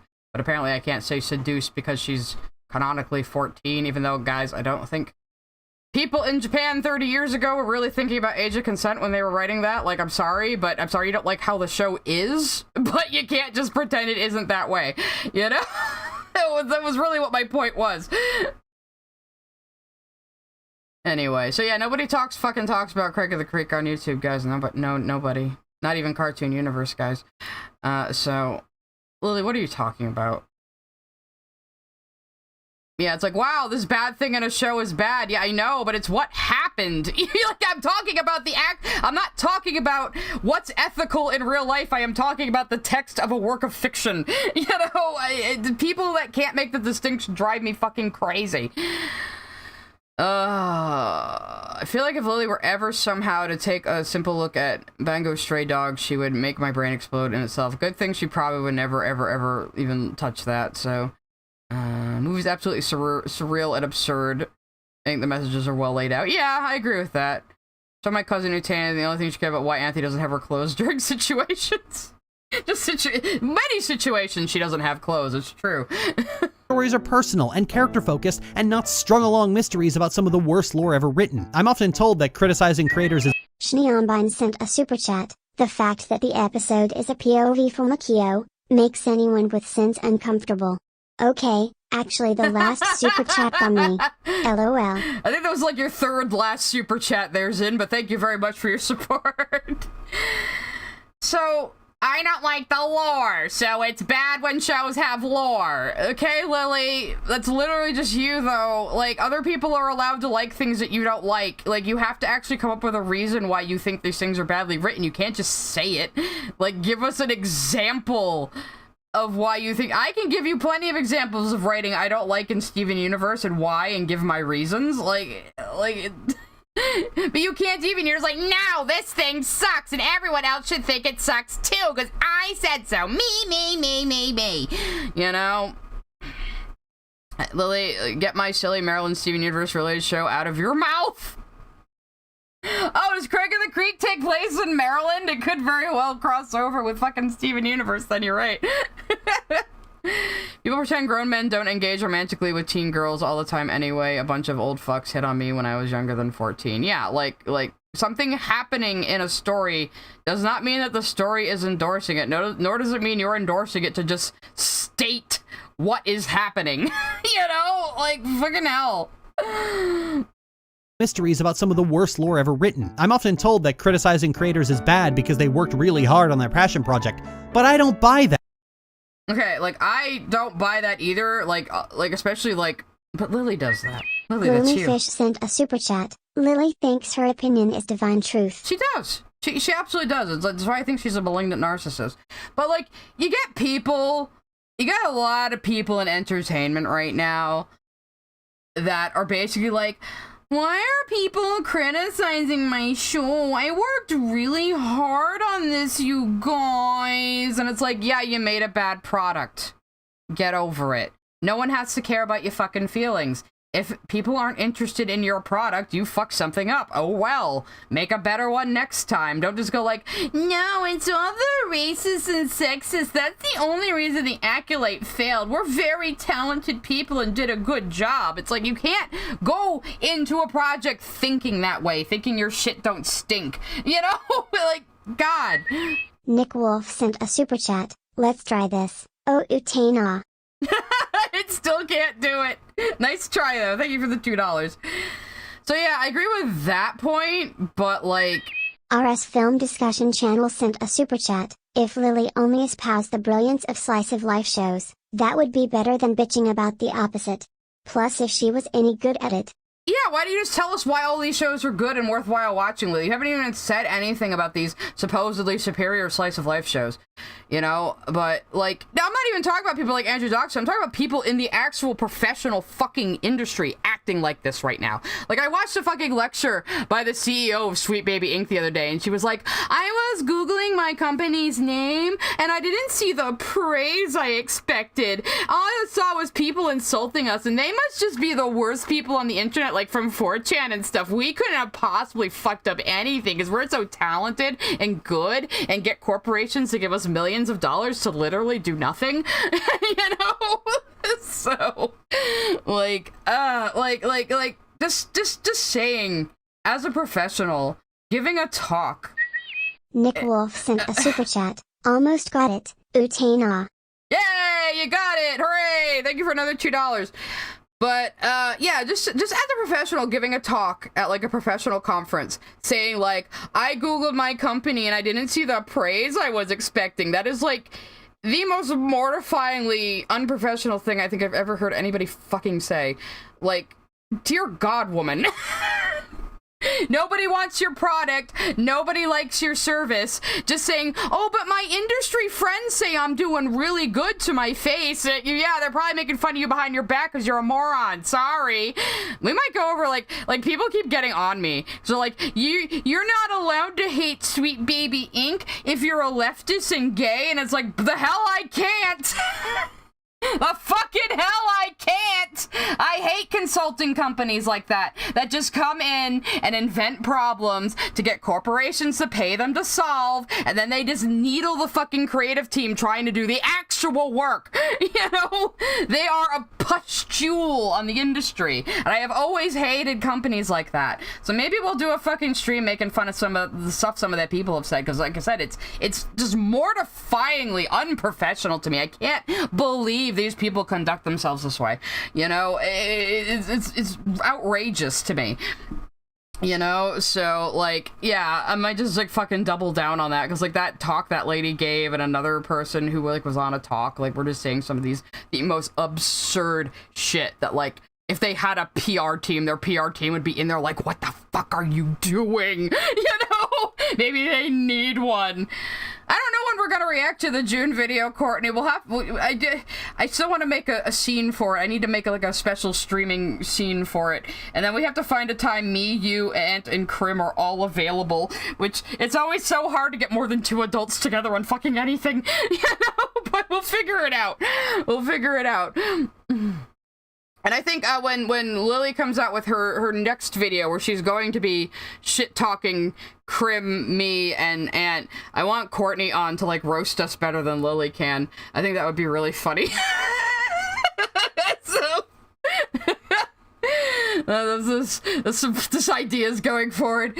Anyway... I think they're confusing Akio the villain grooming Utena, which is portrayed as a bad thing, with Hal Jordan, a hero hooking up with a 13-year-old alien girl. Oh no. Yeah, Sweet Baby are fucking insane. And I hate companies like them, and I always will, especially as a creative. Why doesn't Lily just keep watching Spy Family and her dumb Moe Blob Antarctica show? She hasn't mentioned the fucking Antarctica show since she fucking reviewed it. She has not fucking talked about it at all. And it's supposed to be, like, the greatest thing she's ever seen. And she doesn't even reference it or the characters or anything about it after just going, see, this is a good anime, because it's just about teenage girls being moe blobs for the camera. Yeah, like, I'm allowed to dislike something on the left and not be a fucking alt-righter, you know, especially these fucking up-their-own-ass fake progressives who think they know what's best for everybody and think that it's their job to impart their enlightenment through entertainment. And it's like, fuck off, go fuck yourself. Who do you think you are, you know?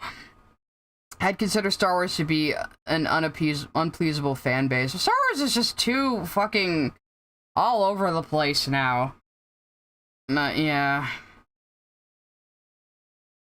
And don't forget, Sweet Baby fired the first fucking shot. Yeah, okay, fine. If Acolyte was just fine, that's okay. But the people working on it being like, but we worked really hard, you guys. You're all just being mean and racist. That's just, like, so unprofessional. I'm sorry. Like, you cannot conduct yourself like that and be taken seriously. Nostalgic Nerd 90 sent a super chat. Don't let Lily read or watch Harry Potter. I don't know, isn't Harry Potter problematic now? So I just probably won't. I mean, I haven't read the fucking books in like 20 years. I don't care. But I was never that into it. Anyway, let's get back to Lily. First of all, everyone works really hard. Every producer on every show works really fucking hard. That's not the flex you think it is. Second, these shows are so fucking samey, I can't imagine any passion going into. And again, she's saying this collection of shows are all very similar to each other and does not give us a single fucking scrap of reasoning how. I can't... What? What do they have in common? Child protagonist and fantasy elements? Beyond that, they have wildly different plots, themes, character arcs, purposes. Like, what are... She won't give an explanation, though. We know she won't. I say this every time I react to Lily, but I know she's not going to actually justify her fucking points. She just says things. She just says whatever she thinks makes her sound smart. But it all comes back to, like, the things that personally draw her ire, that she tries to act like are some universal issue. How is Dragon Prince the same as any of these? What is the commonality, Lily? They are fantasy and have a child protagonist, I assume. Is the only correlation any of these have with each other. Really. So, yeah. So is Adore even sent a teenager? Super chat. Lily J is Harry Potter fan and she hates JK. She is a Harry Potter fan? I've never heard her talk about it, but... I mean, does she go around announcing she's a Gryffindor like some people do? Like it matters? Sometimes you can work hard at something and still... blank, I think you meant fail, and that's okay. Yeah. A quote and an Alea song. Oh. At first you don't succeed, dust yourself off and try again. Yeah. But, like, I just... Yeah, Adore is a teenager, too, right? So these are all, like, kid protagonists, basically. With fantasy elements. It's the only fucking thing these things have in common. Yeah, what does Wander Over Yonder have to do with fucking Voltron, Lily? How do these have anything, like, Lily, if you're watching this, because I know you're gonna copyright strike it probably, please enlighten us what you think makes all these shows samey, and what you think they have in common. I would love to hear it. To them at all. Gloomy Fish sent a super chat. I bet Lily thinks Dumbledore is good gay rep. Okay, look, this is the only time I'm gonna defend J.K. Rowling, but she was literally not allowed to make it clear he was gay in the book. It was, like, illegal in Britain at the time, I think. And also, like, when I was reading Dumbledore talking about Grindelwald, I was right there going, I think this is gay. I think he has a crush on Grindelwald. Am I just projecting Boop onto the this? sent a super chat. I will come for Lily if she talks shit about Wander Over Yonder. Yeah, so, like, I wasn't surprised when Rowling came out and said Dumbledore's gay. I'm like, yeah, he seemed to, like, really want to fuck his friend Grindelwald, so... I kind of picked up on that. So, you know... I wonder how Lily lives her life hating almost everything and anything when it comes to media. Like, how does a person get to the point where they bitch about every single piece of media in existence? She just wants to be angry. I mean, I like bitching and complaining about things, clearly. What I'm doing, we're having a fun time. I'm not gonna be seething about this video later. I'm gonna sign off stream, probably go make dinner, go play ball with the dog, keep working on my comic, keep working on Anthony's YouTube header that I still owe him. Probably. Let's see. Lorch thinks she's connecting the dots, but she ain't connecting shit. True. This is what years of being a Movie Bob fan does to someone's brain. Yeah. King Beat sent a super chat. Lily does not think that she does not like it. Yeah, she's just coming up with reasoning for why she hates all these things that are just, like, disingenuous because she hates them for irrational reasons.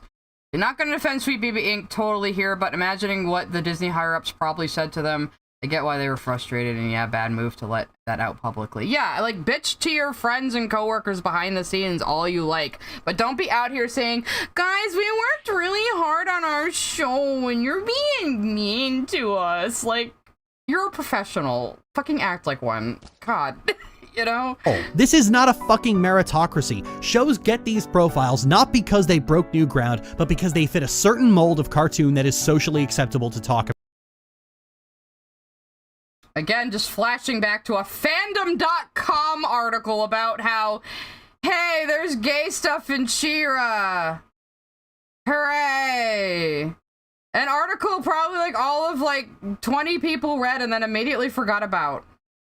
SBI doesn't make things, they get hired to punch up writing ostensibly, but what they're really hired to do is to make sure nothing is racist and sexist and to put like stupid woke bullshit in there. SBI worked on that Spider-Man 2 game where they made the Spanish translation completely incomprehensible because they tried to make the Spanish gender neutral.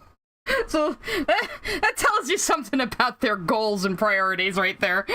We're gonna colonize a foreign language to make it more acceptable to American values. Yeah, good job there, guys. Good job. The kind of cartoon that you can squint and pretend is for adults based on its superficial qualities, based on the mistaken...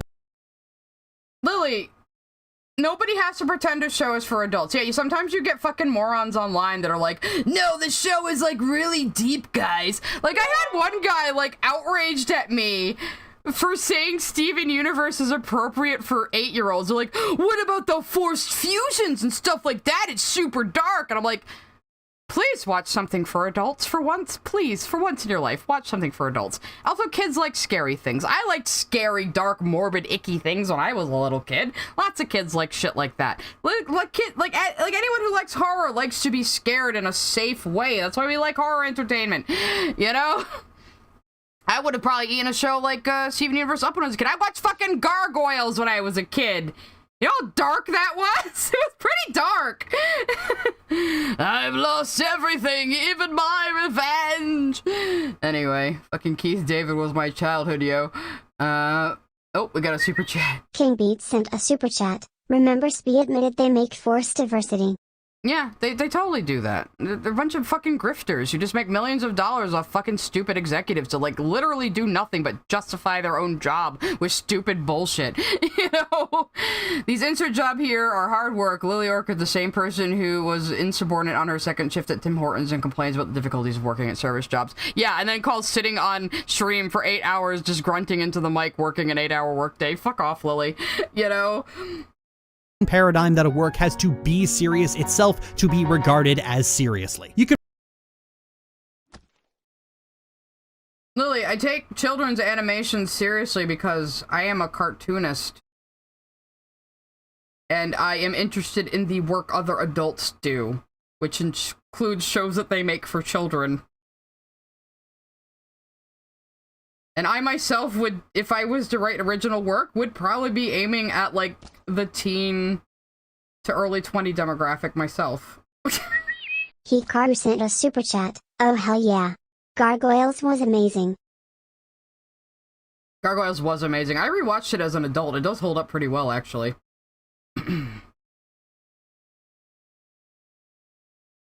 I'd probably the Tales from the Crypt animated series. That sounds like I would have watched as a kid, probably. Hell, I watched X-Files as a kid. I loved Are You Afraid of the Dark and all that shit. Are you kidding me? Lily should watch The Thing. And she hasn't even, like, actually talked about Amphibia, just like she's mad that people told her to watch it. Self to be regarded as seriously. You can pretend Amphibia is for adults because occasionally the characters get really sad and the music gets No one told you to pretend it's for adults, Lily. You said at the beginning of this video that children's cartoons is your bread and butter on YouTube. So, of course, people recommended this acclaimed children's cartoon to you. So why are you complaining? And earlier you said it's okay to be an adult and watch cartoons, so now why are you pretending that people who enjoy cartoons are pretending that they're adult and serious? Lily, that's you! Lily, that's you! Where's my clip? Lily, that's you. That's you, Lily. It's you, Lily. You're the one who's, like, demanding, like, all these adult themes from fucking children's shows. It's like when you said last one out of Beach City should have been a completely silent episode of Pearl driving around depressed. Yeah, that's really gonna appeal to the kids, Lily. You fucking goddamn idiot. Melancholy, and sometimes there's a fight. But Craig of the Creek? That's... Ian Coyne sent a super chat. We all know Lily calls her critics specifically and Crim and Psy the weebdards. Even though she will never admit SH uses retard offline. She did write the word retard in one of her scripts recently, only saying that other people call her it, but hey. But, okay, like, so she's... Let me see if there's an article on fandom.com about Craig of the Creek. I'm curious now. Fandom.com. Craig of the... article. Let's see. Finding the wiki.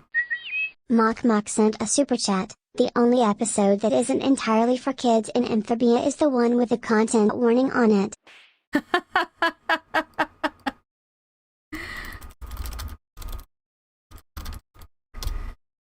I'm just curious.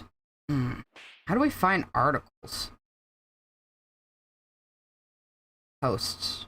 Probably blogs.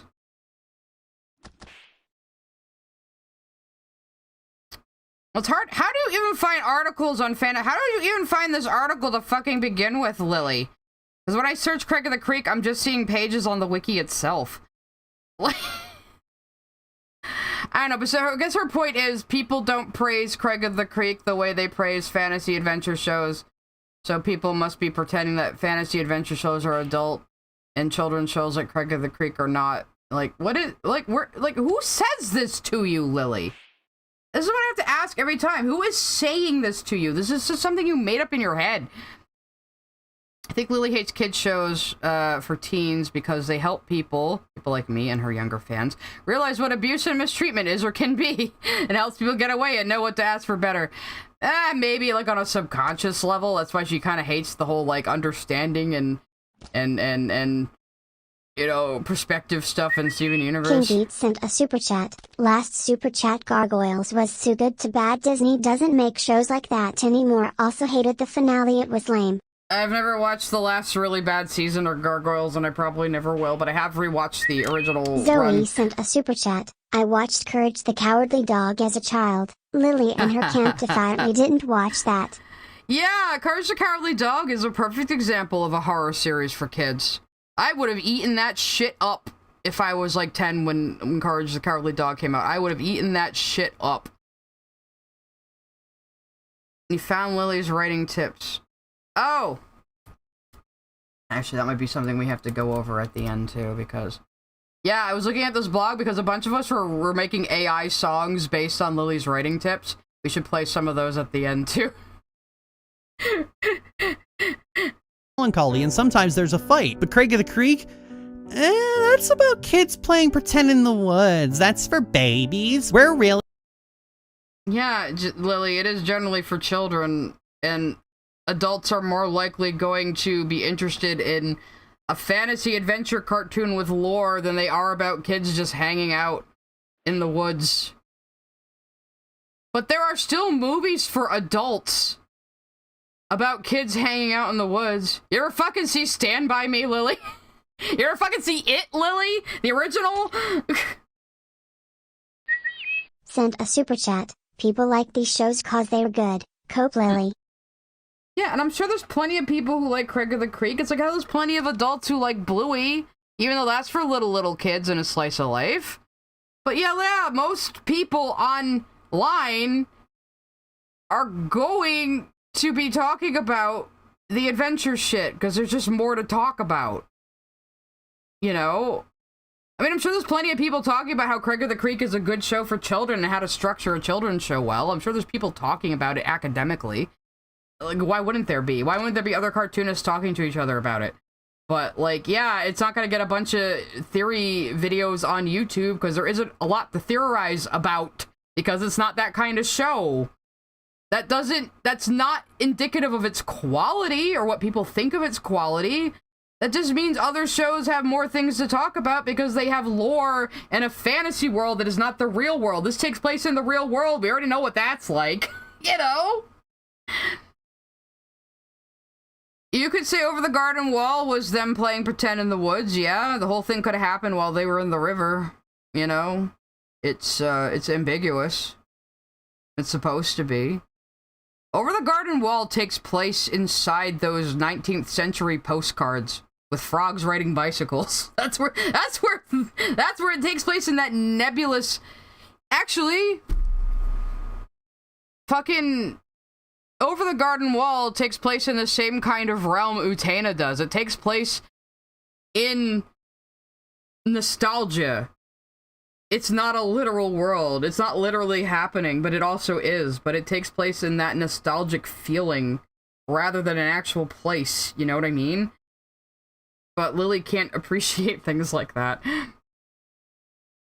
Lily watched Batman Beyond, she would say it was just angsty and extremely racist and sexist toward Terry. God, man, Batman Beyond was so good, and we almost got a Spider-Verse style Batman Beyond movie. Can you imagine? Can you imagine how awesome that would be? It already fits the style so well.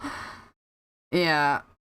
Adults like Ultraman, Power Rangers, Teenage Mutant Ninja Turtles, Greg of the Creek, I think around when she released this video had a season-long arc where someone ends up doing a hostile takeover of the creek, where it ends in a big battle to get the creek back. That sounds really cute. So is it like kids fighting each other with like sticks and stuff? I imagine. Shala the Prinny sent a super chat. Lily must watch Ultraman for scientific research. That sounds cute as fuck. Not Ultraman, but the Craig of the Creek, kids fighting over their outdoor hangout spot. That's cute as shit. That's cute as shit. But, yeah. Really mature, and we want shows for adults. This is always going to be the trap of mature. Lily, you are the one who says you don't want to watch adult shows because they're just basically porn and soap operas. And now you're complaining that other people supposedly think kids' cartoons are for adults. But you're the one who always wants, like, adult themes in kids' cartoons. Can you make up your fucking mind, Lily? Christ! Greg of the Creek is like Ed, Ed, and Eddie and Recess. Yeah, that's the kind of vibe I get, where it's like just in that period of childhood where kids are just old enough to be running around the neighborhood on their own and get into their own interpersonal conflicts without parents involved, but you still have that kid logic going. So yeah, it's one of those shows. It's a vibe, you know? This is always going to be the trap of maturity. See, intellectual maturity and genuinely moving stories are made all the time. It's just that an intricate, high-concept story is not going to be rated R by any ratings board worth their fucking salt. Lily, there are plenty of high-concept stories that are rated R. What are you fucking talking about?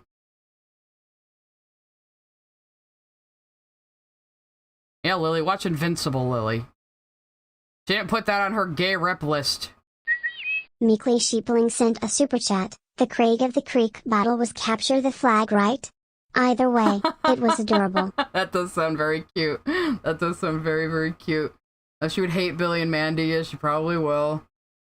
Yeah, kids shows are preparing kids for the real world. Imagine that.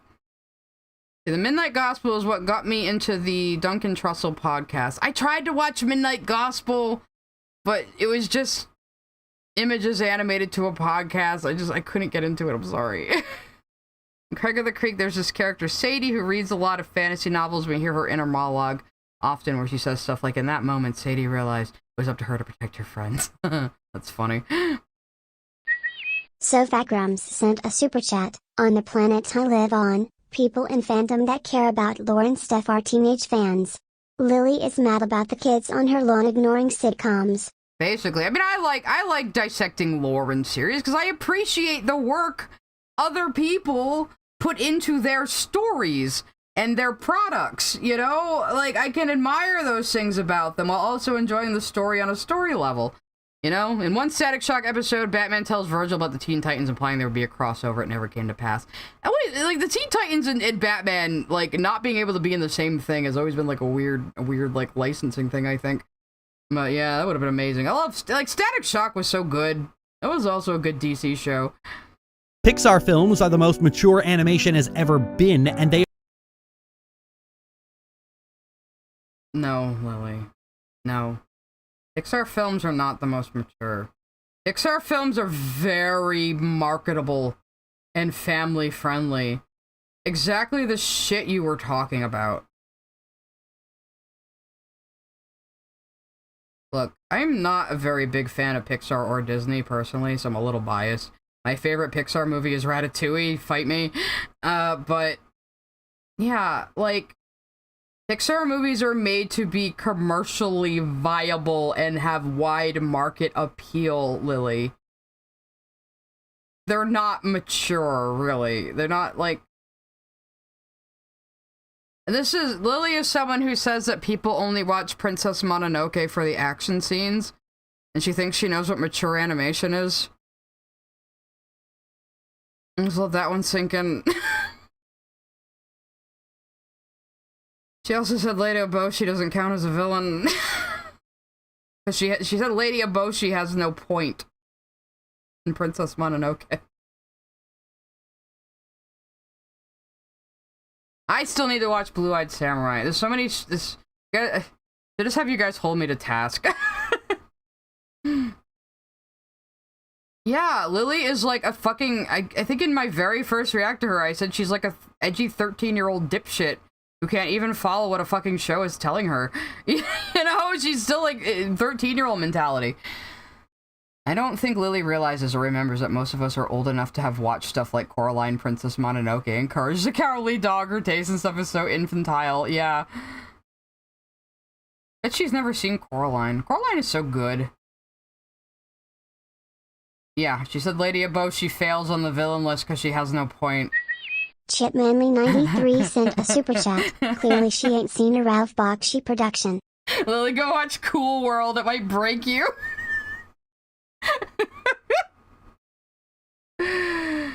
But yeah, Pixar is not the most mature animation. God, she is such a corporate glazer.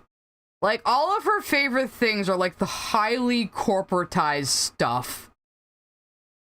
And she's always on about how, like, corporations should be holding back creators and then blames the creators for being held back by the corporations, you know? Like, I'm so glad so many people in my chat are based and know that Ratatouille is the best Pixar movie. I'm so glad. What makes Coraline so interesting, and I got this from the behind the scenes, is they filmed it as if it was a live action film. So the camera work is like the camera work of a live action film, but it's stop motion animation. So that gives it that kind of uncanny feel to it, but still kind of invites you into the more intimate cinematography that is from you would get from a live action film. You guys are gonna kill me. I don't really like WALL-E that much.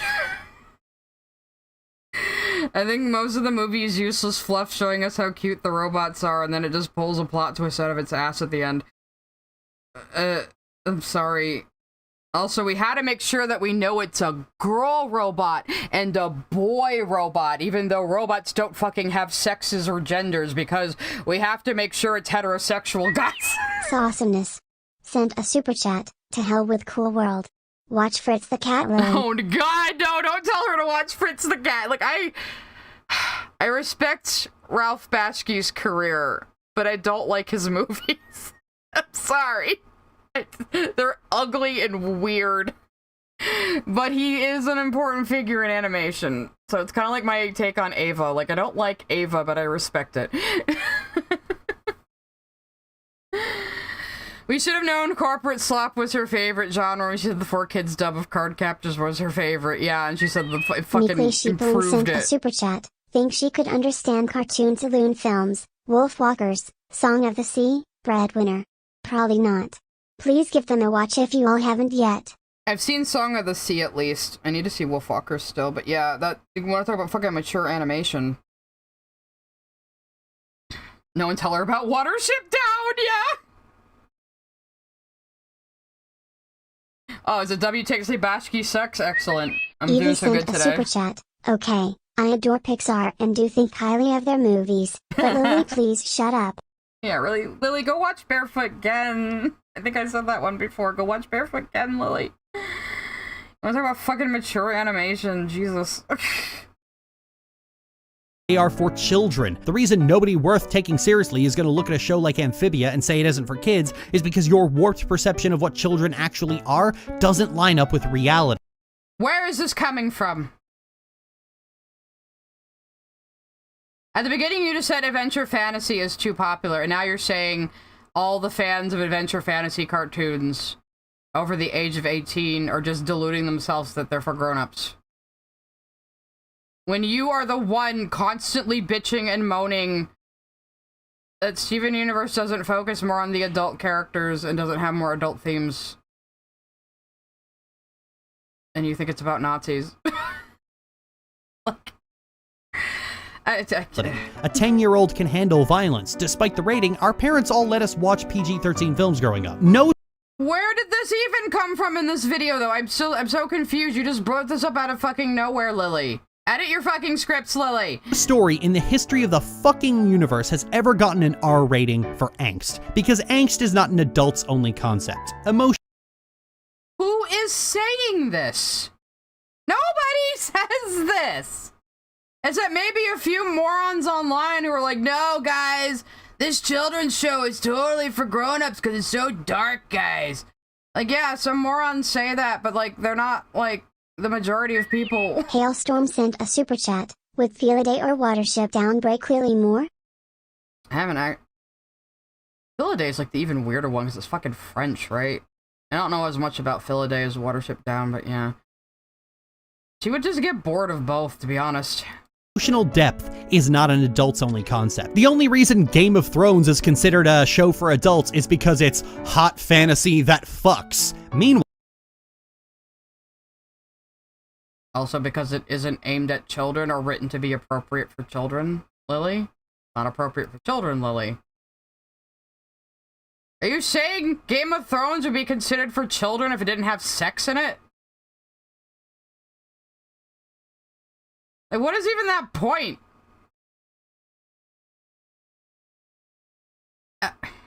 fantasy that fucks. Meanwhile, The Lord of the Rings, which is universally appealing to people of all ages, has a lot more depth, meaning, and cultural value to it than Game of Thrones could ever hope to fucking be.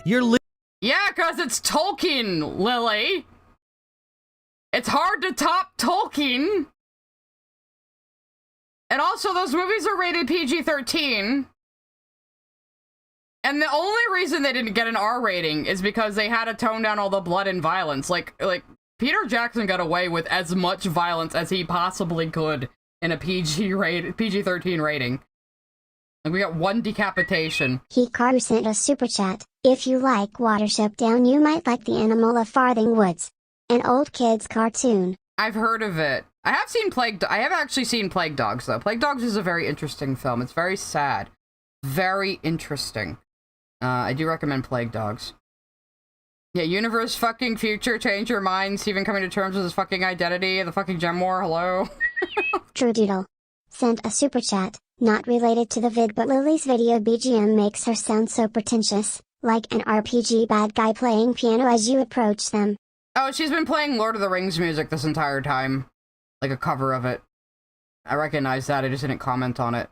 Because Lily doesn't understand Lord of the Rings either. Yeah, the Lord of the Rings movies can appeal to a lot of people, but they're still rated PG-13. There's still stuff in them that would be too scary for children. And there's still a lot of stuff in it that will go over children's heads. So, like... I don't think an 8-year-old is fully going to grasp what's going on in Lord of the Rings, Lily. Yeah, Lily, because Tolkien had lore brainworms. Yeah, Lily, you say you hate world building, but the only reason Lord of the Rings exists is because Tolkien wanted to build a world around the fantasy languages he made up. Like, there's a whole cosmology to Lord of the Rings that isn't really present in the movies. You get a few nods to it, but there is like a whole massive cosmology to Middle-earth that she would hate if it was in a children's show. Has she even watched these fucking movies? Lily, if you haven't watched Lord of the Rings all the way through, the extended cuts, I don't want to fucking hear from you. One of these days, I am gonna lock my Zoomer friends in a room and make them watch all 9 hours of it. I swear to fucking God. Than Game of Thrones could ever hope to fucking be. You're literally pulling the more pathetic, sad loser variant of it's not a doll, it's an action figure. These are- Didn't we make that same comparison with her like 2 hours ago? Lily, that's you! Lily, that's you! That's you, Lily. That's you, Lily! Lily, that's you!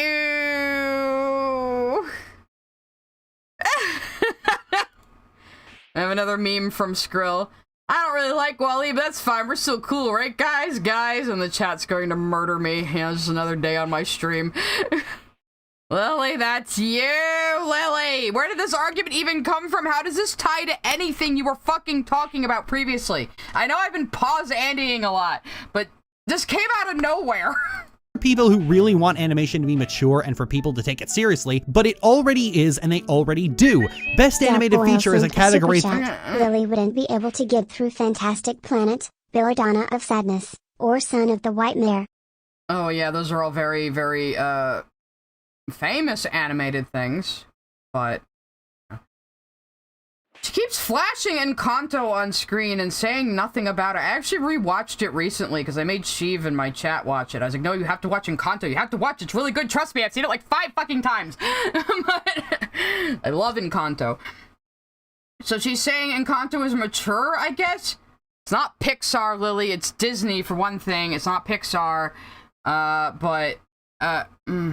Already is and they already do. Best animated feature is a category at the Oscars, for fuck's sake. Oh, but I guess that doesn't count. Awesomeness. Sent a super chat. Ralph Bakshi's LOTR is the best one. No, it is not. Even if there's a whip, there's a way in it. Lovix the Great sent a super chat. I fell asleep watching Wall-E. I'm validated. Yeah, you know why? You know why there is a category in the Oscars for Best Animated Film? They had to make it because they wanted to give Best Film to fucking Beauty and the Beast, but they didn't want to, like, have to make it overtake a live-action film, so they finally made a separate category. So, who cares about the Oscars? Lily, do you actually take the Oscars seriously? Like, do you think they're the arbiters of what's a good movie? Like, fucking seriously, it's all just like a fucking jerk-off session. Oscars, for fuck's sake. Oh, but I guess that doesn't count because they gave the Oscar to the movie that animation hipsters decided was responsible for all the world's wars and killed their family. Frozen sucks, Lily. Frozen sucks. It's a completely broken movie. Like, you can tell it was rewritten like 1,000,000 times. I have no idea how it got so popular. Denmark sent a super chat. Encanto is bad. Somebody ban Denmark. Ban all of Denmark. You banned. No, I'm kidding. Fuck you, though. I like Encanto. Shut up. It's a good musical. At least until they made the sequel into a cookie-cutter adventure fantasy, and suddenly it was okay to like it again, even though this one actually sucked. Out of all... Both of them suck. You hate Frozen, Sai. You just need to let it go. Shut the fuck up. I didn't even go into Frozen expecting it to be good. I thought it would be like a twee, just kind of okay movie like Tangled. And I was just so offended at just how badly written it was. And I was like, how the fuck did this get popular? It's nonsense. It's slop. It's terrible. It's so badly written and paced and just doesn't make any fucking sense. And, like, I just remember distinctly, because I was, like, live tweeting my reaction to, like, some of my friends, and I got to the part where the snowman had a song, and I was just going, Movie! Movie, where is the plot, movie? Movie, where is the fucking plot? I'm Neutral and Jello Apocalypse, but he was right in his Disney 10 words or less vid when he said you can tell this movie was rewritten, like, 15 times. Yeah, Brave has the same fucking problem. All these shows, the only one that is not appropriate for children to actually watch is Steven Universe. And it's not because it's too mature, it's because it's not mature enough. Because through it... Okay, here we go, guys. She's gonna go after Steven Universe again. It's not appropriate for kids because it's not mature enough.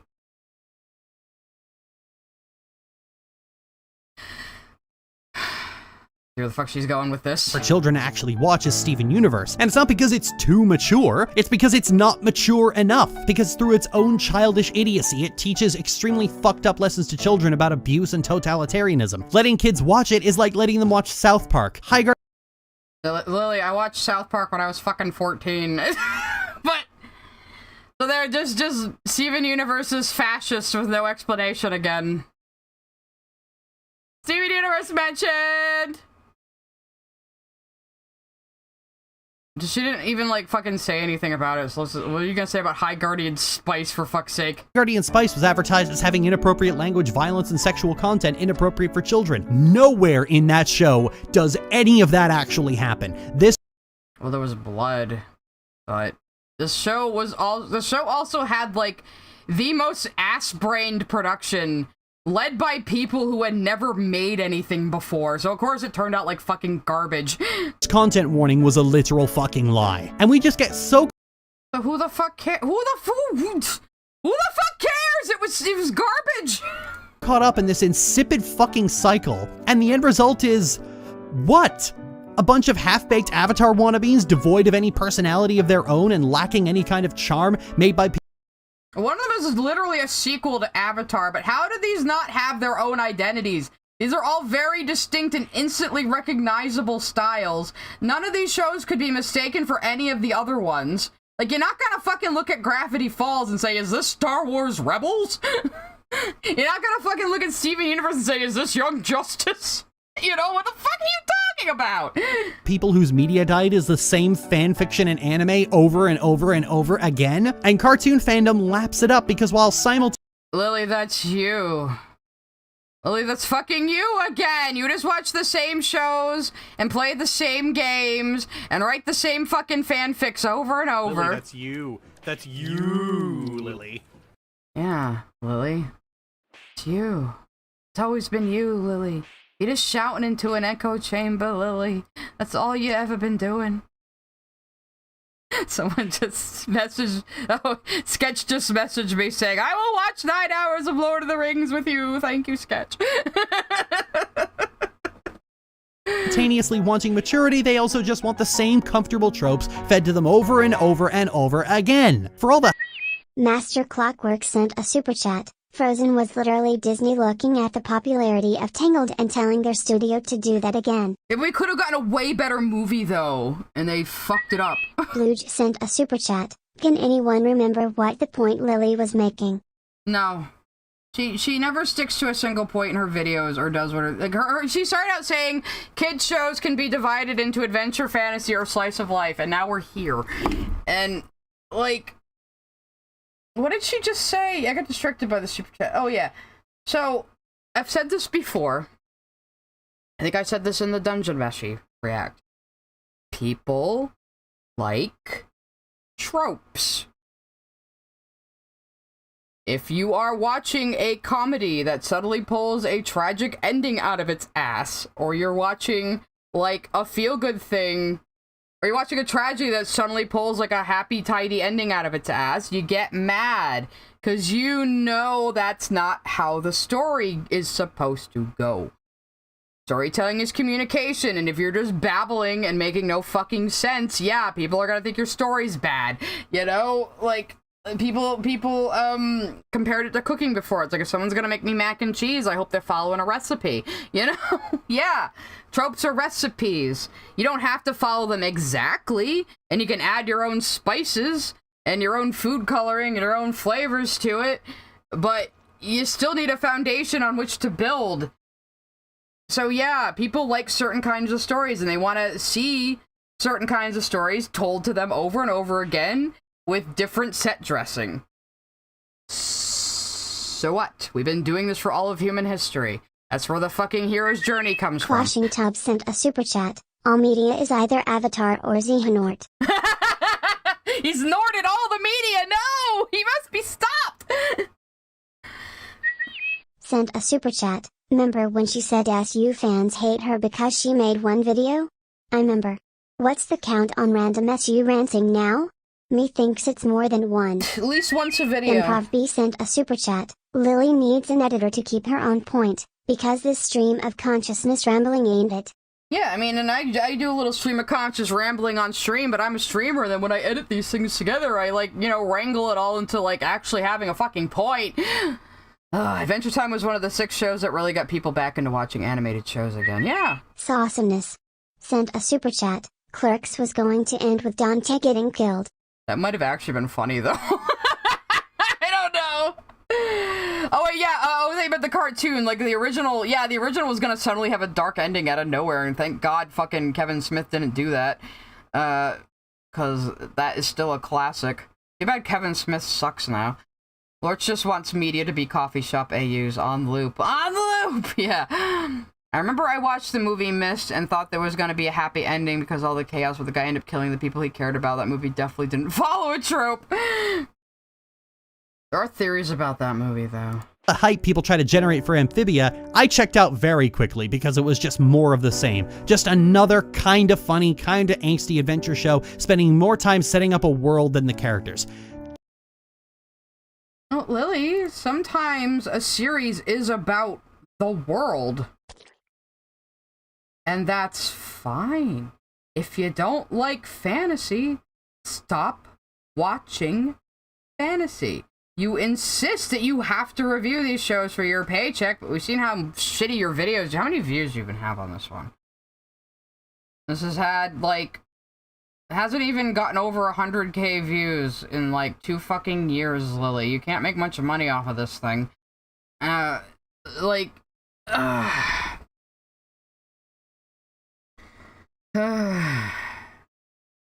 Just another one. Meanwhile, the ghost of Molly McGee moved me so completely that I fucking cried. And when you look at screenshots of the show, it doesn't look like a show that would do that, but they actually had... How does it... What? I mean, it's like a kid in their monster show. Like, why would you not expect it to be moving in some way? Like, that is also a trope, Lily. Ideas of their own, and knew how to tell a good story without needing 50 to be continueds to tell it. And this was a show that people really hoped would get dark and go enemies to lovers, and didn't. That should be the conversation. Didn't it get...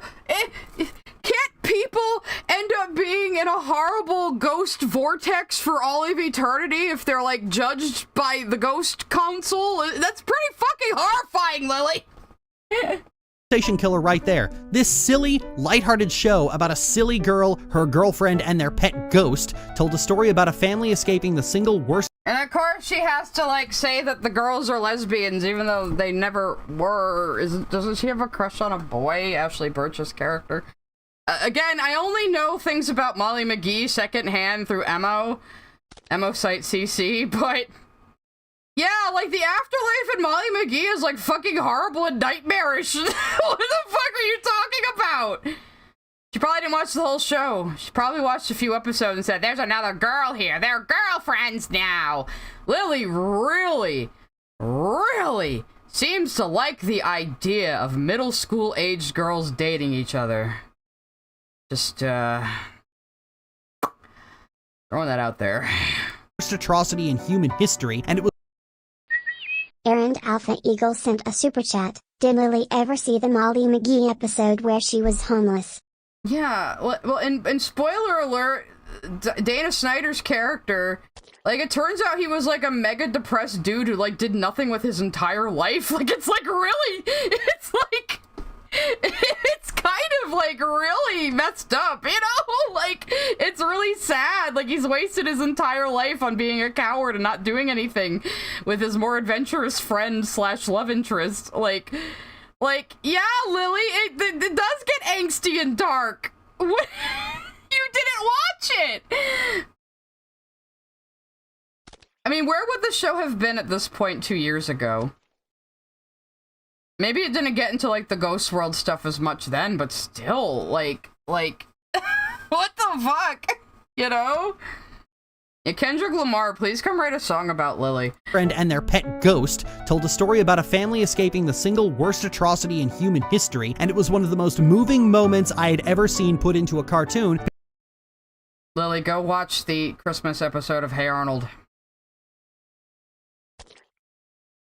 The one about how Mr. Wynn had to give his daughter to American soldiers to get her out of war-torn Vietnam. Go fucking watch that, Lily. Because they actually had something to say about it. But it reminds us that even in darkness, there is light. No matter what happens, we celebrate that we're still here. This is just like, see, I'm not anti-Semitic. I like the Jew episode. See, I'm not anti-Semitic. I keep showing the menorah, guys. I'm not anti-Semitic, guys. I'm not. Just because I called Rebecca Sugar a Nazi doesn't mean I'm anti-Semitic, guys. See, menorah, see? Mazel tov. Keith James sent a super chat. Just got back from work. What did I miss? I don't know, I'm getting a little goofy right now. Lily just doesn't make a point, as usual, and we're just kind of goofing around, so... Resilient, strong, and proud. And look, I get it to an extent. These shows demand a lot of time investment. They demand you spend a lot of time with it, even when it's not on the air, to fully absorb the story and all the little bits of fake foreshadowing they cram into them, and it can be very upsetting when someone says that it's not. Did you say fake bits of foreshadowing? The little bits of fake foreshadowing they cram time with it, even when it's not on the air, to fully absorb the story and all the little bits of fake foreshadowing they cram into them, and it. Yeah, Lily. Sometimes companies do want people to be talking about their shows even when they're not airing. And serialization helps do that. When a show is serialized, people are going to talk to each other about what they think is going to happen next. It's like water cooler talk about the latest sitcom, which you wouldn't fucking understand because you haven't worked an actual job and don't interact with people. But, like, yeah, so, but is they're telling a good story, what the fuck does it matter? Of course she thinks foreshadowing is fake, because she doesn't pick up on it. Like, Lily is one of the people who thought, like, they pulled Rose Quartz being Pink Diamond out of their asses based on fan theories. She thinks that. Wokador sent a super chat. Libby represents the trauma porn character Lily hates so much. Libby is poor, fatherless, gets hurt, and she was bullied. Lily is a hypocrite as always. Yeah, in any other show, she'd be saying that's like, it's too angsty and trying to be too grown up, and people want cartoons to be grown up, but not me, but I do, and she can't fucking make up her mind about goddamn anything. See, Lily would see people like me, someone who saw a demon who was only mischievous and chaotic, got treated as a villain and banished to a crystal to be trapped forever, all eternity. What the fuck are you talking about? It's about Empire's SMP. I have no idea what the fuck that is, but I feel good for you. Live your truth. Fantasy shows are nothing more than sunk cost fallacy, addictive dribble. Anyway, slice of life shows take a lot of time and investment, but boy, is it worth it, I swear, bro. Yeah, basically. Like, yeah, but like, I spent my entire first watch of Steven Universe knowing the Pink Diamond twist. And I was like, pick out the foreshadowing. As I watched, I was like, oh, hey, that's cool. Oh, hey, cool, neat. Oh, I bet that line was really mind-blowing in retrospect for the fans. Oh, cool, neat. Now there's another one. Oh. And I was like, yeah, this fucking was set up from, like, season 1. What are people talking about? You know? I've said before, Rose Quartz makes no sense unless she's Pink Diamond. If Rose Quartz isn't Pink Diamond, she is just a quartz with inexplicable, like, Mary Sue powers, which is probably what Lily would prefer. You know? Her powers make no sense unless she's secretly Pink Diamond. It was there the entire time. You have so much little setups. Like, even when they meet Bismuth and she says she designed Rose's sword to never shatter gems, just disrupt their form. But then it's later claimed that Pink was shattered by that sword, and hey, it doesn't add up, does it? That was on purpose! Christ. Even children can follow this, Lily. Why can't you? Lily, that's you being unable to follow fucking shows, Lily. Oh, God, we need to finish this fucking video. It can be very upsetting when someone says that it's not worth their time, because what does that say about the time you've wasted? I mean, spent.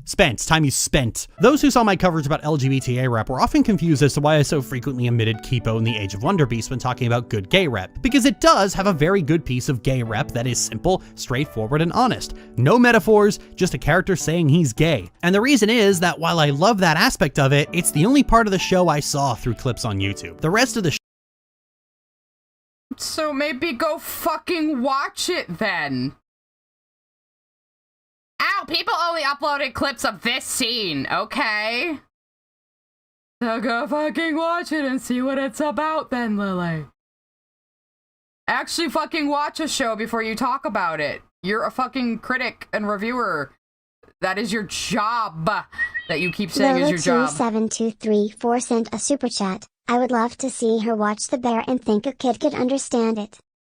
I don't know what The Bear is, but I'll take your word for it. I'm gay disappears. Yeah, I don't think this kid does. I think he's one of the main characters. Or he's still around. Lily only likes gay characters that show up for one scene to say they're gay and then are never seen again, though. Show, it's not anywhere near as good. It's just another adventure fantasy.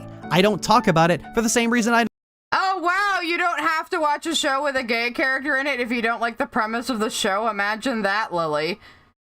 You're fucking one of those people that's always like, people didn't watch it because there's a gay.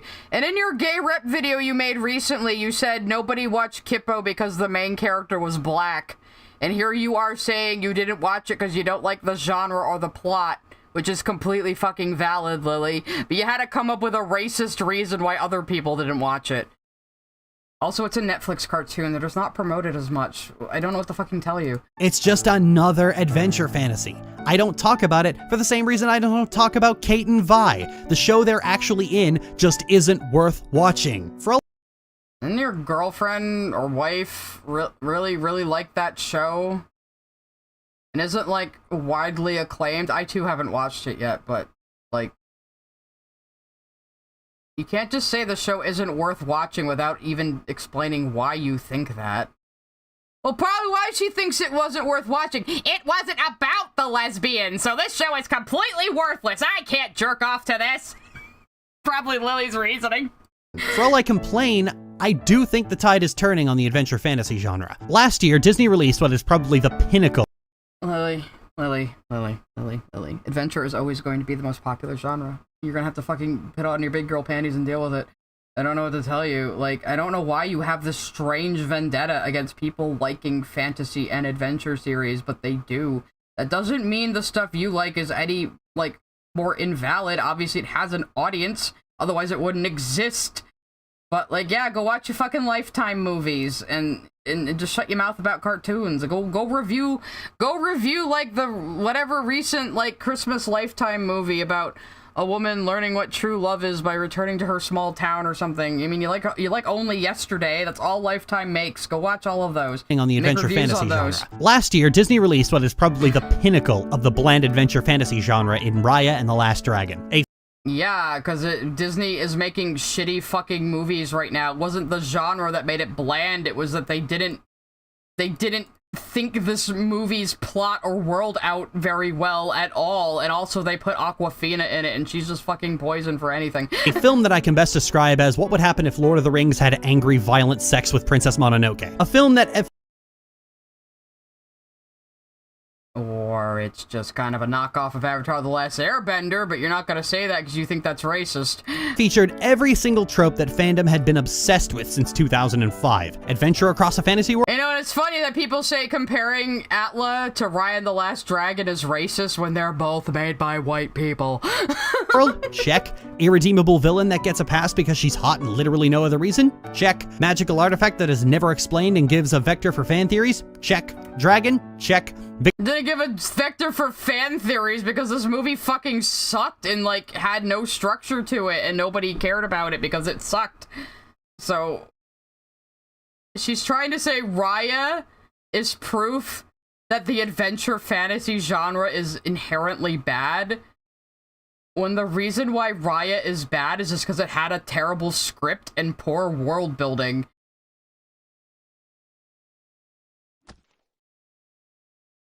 Like, a movie in any genre can just be shitty if you don't put a lot of work into it. Victim blaming, abuser empowering narrative so egregious it would make Alex Afrasiabi cream himself? Check, check, double check. This was the film that Disney had been threatening to make for quite some time, a perfectly refined version of what had throughout the last decade become a formula for an instant success and mountains of praise. Oscar bait in animated. Okay, Lily, what? Let's look at the Oscar winners for Best Animated King Feature Beat again. sent a super chat. This is where she calls Lindsay racist. Also, even see people hate this movie. Also, Kay thought this movie was made by East Asians. I'm pretty sure it was made by white people. I might just have to look it up again. But Best Animated Feature Oscars. What are all the ones that have won? So, she's saying that adventure fantasy movies always are Oscar bait. So the winners have been Shrek. I suppose you could add a stretch, say, as adventure fantasy. Spirited Away, which is adventure fantasy. Finding Nemo, which Sent is more a of super a... chat. Lily refuses to acknowledge execution. Yeah. But she's always one talking about execution being important, but she doesn't understand it. Finding Nemo is more like a family story with talking animals. Incredibles is action. Wallace and Gromit. Happy Feet. Ratatouille. Wall-E. None of these are adventure fantasy. Up. Up, I would say, is magical realism. Toy Story 3. Rango. Rango won the Oscar? Really? Huh. Brave. which I guess you could say is adventure fantasy. Frozen.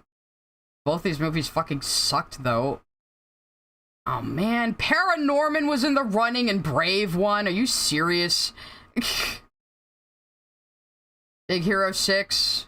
Inside Out, not adventure fantasy. Zootopia, not adventure fantasy. Coco, not really adventure fantasy. I would say more magical realism.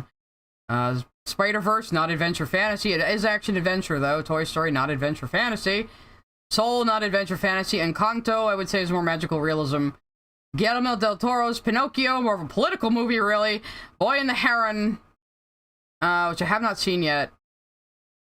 Assuming it's not really adventure fantasy, though. So, movies like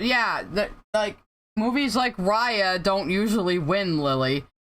So, trying to say, like, they made Raya to be Oscar bait is just fucking stupid. I don't even know why they made Raya. Who produced Raya? Raya and The Last Dragon. Let's see who the producers are. Fuck you, Aquafina. Fuck off and die forever, please, Aquafina. Why do people keep putting her in movies? Who does she know? King Beat sent a super chat. Take that back, Brave and Frozen are great. Let's see, Raya was directed by Don Hall and Carlos Lopez Estrada. Neither one of those sounds South Asian. I'm just putting it out there. How many directors does this fucking movie have? I like Rango. Its style still looks good, emo. I've heard Rango is good.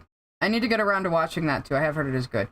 And then directed by 2 people, then co-directed by like Kaiser 2 more Shonen people. Sent a super chat. So what's Lily bitching about here? Also have some shekels. Thank you, Kaiser. She's talking about adventure fantasy and how much it sucks, and she just said Raya and the Last Dragon was like the crystallization of how much adventure fantasy sucks, and they made it to be Oscar bait. And I said, I'm pretty sure it was mostly white people who made it. I was wrong. Hispanic people also made it. Screenplay based on ideas by Bradley Raymond and Helen Califatic. At least one of the writers was South Asian. But yeah, most of the people who worked on it were not South Asian. So, to say it's racist to say Raya bad is so fucking stupid. So anyway, I'll back up a little bit since Kaiser's here now. I get to hear the shit she's saying about Raya and how she thinks it's like the epitome of why... Lolo27234 sent a super chat. Reminder, this video was made post Castlevania S3, which has great LGBT characters and is adventure fantasy made for adults. Yeah, but you think she even, like, fucking is aware of that? She doesn't watch things for adults. And earlier on, she explained why she doesn't watch things for adults, because she thinks they're mostly just porn and soap operas, and then she is bitching about adults who want kids' cartoons to be more adult. It's like, Lily, that's you, Lily. Watching. For all I complain, I do think the tide is turning on the adventure fantasy genre. Last year, Disney released what is probably the pinnacle of the bland adventure fantasy genre in Raya and the Last Dragon, a film that I can best describe as what would happen if Lord of the Rings had angry, violent sex with Princess Mononoke. A film that featured every single trope that fandom had been obsessed with since 2005. Adventure across a fantasy world? Check. Irredeemable villain that gets a pass because she's hot and literally no other reason? Check. Magical artifact that is never explained and gives a vector for fan theories? Check. Dragon? Check. Victim blaming, abuser empowering narrative so egregious it would make Alex Afrasiabi cream himself? Check, check, double check. This was the film that Disney had been threatening to make for quite some time, a perfectly refined version of what had throughout the last decade become a formula for an instant success and mountains of praise. Oscar bait in animated film form. So we just looked at all the Oscar winners for Best Animated Film, and most of them were not fantasy adventure. Sent a super chat. Where Lily's blaming the genre and not companies? Yeah, like, none of her complaints about this movie have anything to do with the genre, except that there's a dragon in it, which, why is that a problem? You can have a movie with a dragon in it, that's good. Go watch fucking Dragon Heart, Lily! Get cultured, Lily! Actually, everybody go watch Dragon Heart. That dragon CGI is still super fucking impressive, and it was made in, like, 1999. Yeah, she thinks Mononoke is just a mindless action movie, and she thinks Lady Eboshi had no point. She's fucking stupid.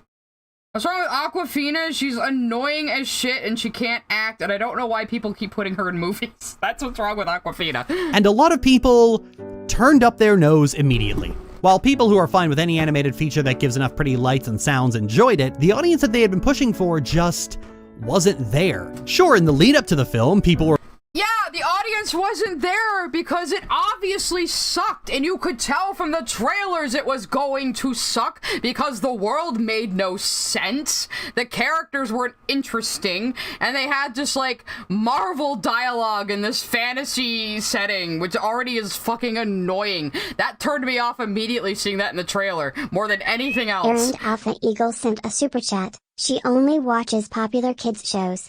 Doesn't say a peep about Milo Murray's Law or Hamster and Gretel cause they don't have as much traction. She was just complaining Kipo didn't have any traction. But then she also said she didn't like it because it's like adventure fantasy and that's boring. And then 2 years later she's saying, people overlooked Kipo because the main character's black and they're racist. So it's like she has no actual opinions. She just says things. It's so frustrating. She just says whatever she thinks is going to make her win an argument in the moment. And she's not smart enough to even come up with a coherent argument at all.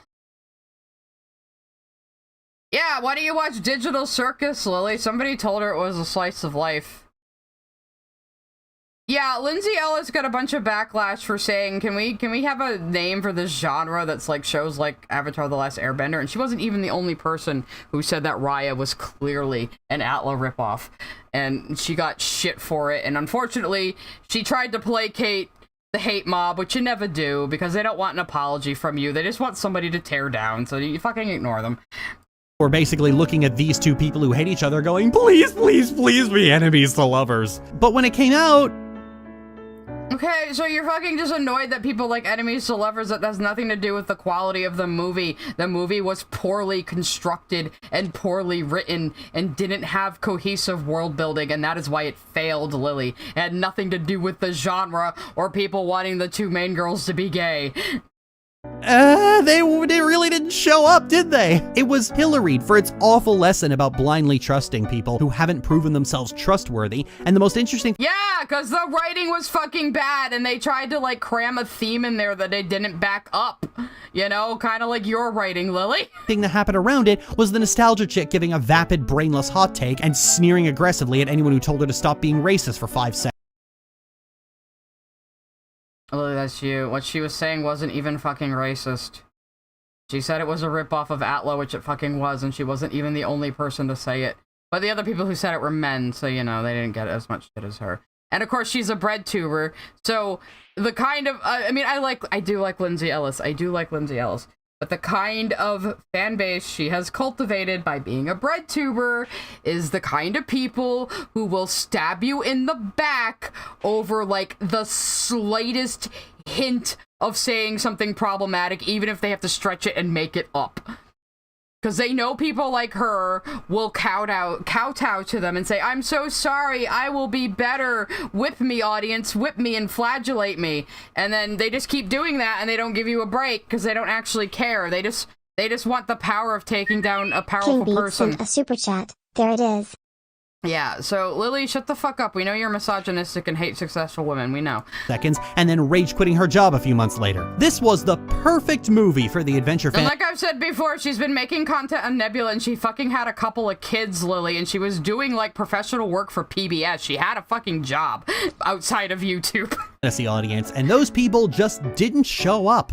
And even better, those same people flocked to Encanto months later, a film that was as far removed from the adventure fantasy genre as it could possibly be, and that's just ignorant. Mirabelle goes on an adventure. Mirabelle goes to places she's never seen before and uncovers revelations and returns to her normal life with those Master Clockwork sent a revelations. super chat. Kippo is literally purple. Kippo is literally purple. Yeah, wasn't there like a trend for a while of people making like black characters purple? I'm going Kaiser to Shonen prove. sent a super chat. Gonna dip after this. We'll watch VOD later. Cool, thanks, Kaiser. Thank you for the super chat. So, like, I'm going to prove right now, Bonko as soon sent a as the super super chat chat. stops. What even is a bread tuber? They're like far leftist YouTubers who talk about like political issues in conjunction with media. That's typically what they are. Like James Somerton was like a bread tuber. And like they're kind of annoying, but I still like Lindsay, but they're kind of annoying. But okay, so traditional hero's journey. Let me just bring this up on the big screen too, actually. If I can bring up two different ones maybe. Let's just Encanto again. Hang on a second. Let me see if I can. Here we go. Here we go. So, traditional hero's journey. This was again, hero's journey is not a rule. It's not saying this is how you write. This is an observation of how storytelling tends to go. So you have the call to adventure. Mirabelle gets the call to adventure when the cracks start appearing in the house. She gets supernatural aid. She has the casita, which is embodied by possibly the spirit of her grandfather, and that obeys her and helps her. She's helped by supernatural aid. I guess the helper slash mentor would be Bruno. And she has challenges and temptations. She has a revelation with the prophecy about her being involved in the cracks of the house. She has her transformation and atonement when she gets closer to her sisters. She returns with her gift, which is her becoming the new miracle, and goes back to her normal life. So, like, yeah, she goes on adventures. She has the casita as her supernatural help slash mentor. She does lose the mentor at one point because the casita gets destroyed. You know, so yeah, it is adventure fantasy, Lily. It doesn't have to be world spanning. It doesn't have to be world spanning for it to be an adventure fantasy. Mirabelle goes on an adventure. She makes revelations. She comes back to her normal life with the knowledge she has gained. She's rejected at first. You know, she even resists the call to adventure for a little bit there. She doesn't know how she's gonna save the fucking miracle, you know? So yeah, you could easily put Mirabelle into the hero's journey, into an adventure fantasy story. So, fucking shut up. And featured a lesson about how it's not the responsibility of a 15-year-old girl to fix her dysfunctional family. A film that was actually Except Mirabelle at the end is obviously destined to become the new head of the family because she embodies the fucking miracle. Her and Abuela are the only two who don't have their own special powers and who the house listens to. She is Abuela's successor, Lily. You need someone who is able to direct the talented people. So you have people with special talents. You need someone there to focus them and direct them and arrange them and get them where they need to be. And that is a talent in of itself. And Mirabelle is that role for the family. She is going to inherit Abuela's role when Abuela passes. Like, it's so clear at the end. Mirabelle becomes the miracle candle herself. mature and actually introspective instead of just pretending to be those things. Granted, much of the adventure fantasy... Yeah, Mirabelle is 15, I believe. Her and Dolores are 15, I believe Luisa is 18, and what the fuck is the other sister's name? The bitchy one. She's like 19 or 20. Something like that. The audience is also really not handling Encanto very well, but whatever. That more people gave The Ghost and Molly McGee a chance when these show very well, but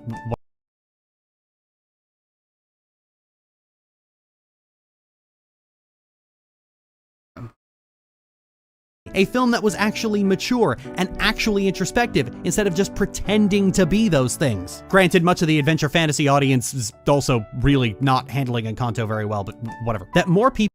How is that not handling it well? It seems like shit you would say, Lily. You would probably say Abuela got off too easy and she should be kicked out a window. I'm surprised. Like, I don't think she fucking watched it. She keeps just showing the same one screenshot of it. She just... I mean, she admitted just now with Kippo that she just watches clips on YouTube of things. I think she just watches clips on YouTube of like the highlights of movies and then forms her own opinion of what she thinks they're about. Like, that's insane. Ed Stevens sent a super chat, and at the beginning when she helped her baby cousin. Yeah. You're right. Actually, yeah, I think it is Camille and Mirabel are the same age. You're right. I think Dolores is a little older than the two of them. Yeah, she would be, because Camilo is her brother. Yeah, her little baby cousin Antonio. And you notice that Mirabel gives him a stuffed animal and a box with animals on it, and then, lo and behold, the gift he's given is animal-focused. So, yeah, and the casita listens to her. So she is the inheritor. She is going to be the next head of the family. You know, that is the point of Mirabel. And but she didn't know it because Abuela Alma was clinging so hard to her role and how she thinks, you know, she is solely responsible for leading this town and her family, that she got very myopic and was so afraid of something harming the family or ending their miracle that she was lashing out at her own family members. Oh, wait, Jaden's got me covered. Mirabel is 15, Camilo is 15, Luisa is 19, Isabella and Dolores are 21, Antonio is 5, Greta, Peppa, and Bruno are 50, Felix and Augustin are 48, and Abuela Ama is 75. Yeah, that adds up. I don't know why I thought Dolores was younger. But yeah, so... And it's not unusual, especially in a traditional Spanish family, for, like, that many family members to be living under one roof. That is pretty normal. You know? Whatever. That more people gave The Ghost of Molly McGee a chance when these shows are usually ignored completely gives me hope that maybe we're through the worst of it. That maybe with audiences now starting to grow as tired of these tropes as I am, we'll be able to push through to some new and interesting ideas. And she's making the same fucking complaints 2 years later. Punadum sent a super chat. Haven sent no need to the fave clown in a while. Hi. Thank you. I will take your money and my little busker hat. Thank you very much. But yeah, so, and then she's still complaining that, like, she was like, ow, Raya the Last Dragon is definitely going to be the death knell for fucking adventure fantasy as a genre. Like, Lily, why do you care so much that this genre is popular? Why do you... Courtney, can you tell me? Please enlighten me if you're still here, Courtney. Why does Lily hate adventure fantasy as a genre this fucking much? Like, why does she care so much? I don't understand. I'm so confused. Yes. People who were 24 and obsessed with Steven Universe in 2013 are 30. Yeah, well, I'm 41 and obsessed with Steven Universe in 2024. Fucking fight me behind the Denny's, Lily. 3 now. It's likely real life has caught up with them, and the adolescent appeal has shifted a generation down. At least, that's what— Nope, it's still a beautiful, well-written show that does have some flaws. It has amazing concepts in it, and I love gems as a concept. They're neat, and they're full of space lesbians. Fuck you, I do what I want. The adolescent appeal has shifted a generation down. At least, that's what I'm hoping for. There are far too many of these shows already, and I certainly hope Disney has dad-joked it into being unfashionable for a while. So, as usual, she, like, doesn't even remember the point she started out making, because at the beginning of this video, she was talking about how kids' cartoons fall into only 2 categories: action-adventure dramedy, action-fantasy-adventure dramedy, or slice-of-life character-focused sitcom. And then by the end, she's saying, all these adults who are trying to convince me that kid shows are mature are stupid. Anyway, Steven Universe should have had a totally silent episode about Pearl being angsty while driving a car.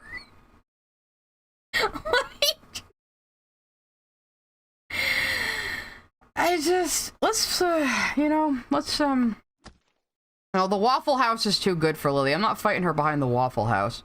We're fighting behind the Denny's like men. Anyway, hang on a second. Let me,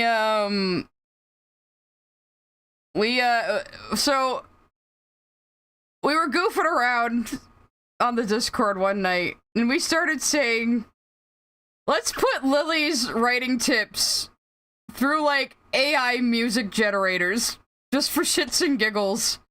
And we end up getting a couple of good ones. I'm gonna play some for you right now. Don't worry about spoilers if your story's good. Spoilers aren't gonna make it any less enjoyable. If spoilers make a story less enjoyable, that just means you're relying on cheap shock value as a shortcut. The middle point of a story is the best time to get a main couple together. Are you working on a 5-season show?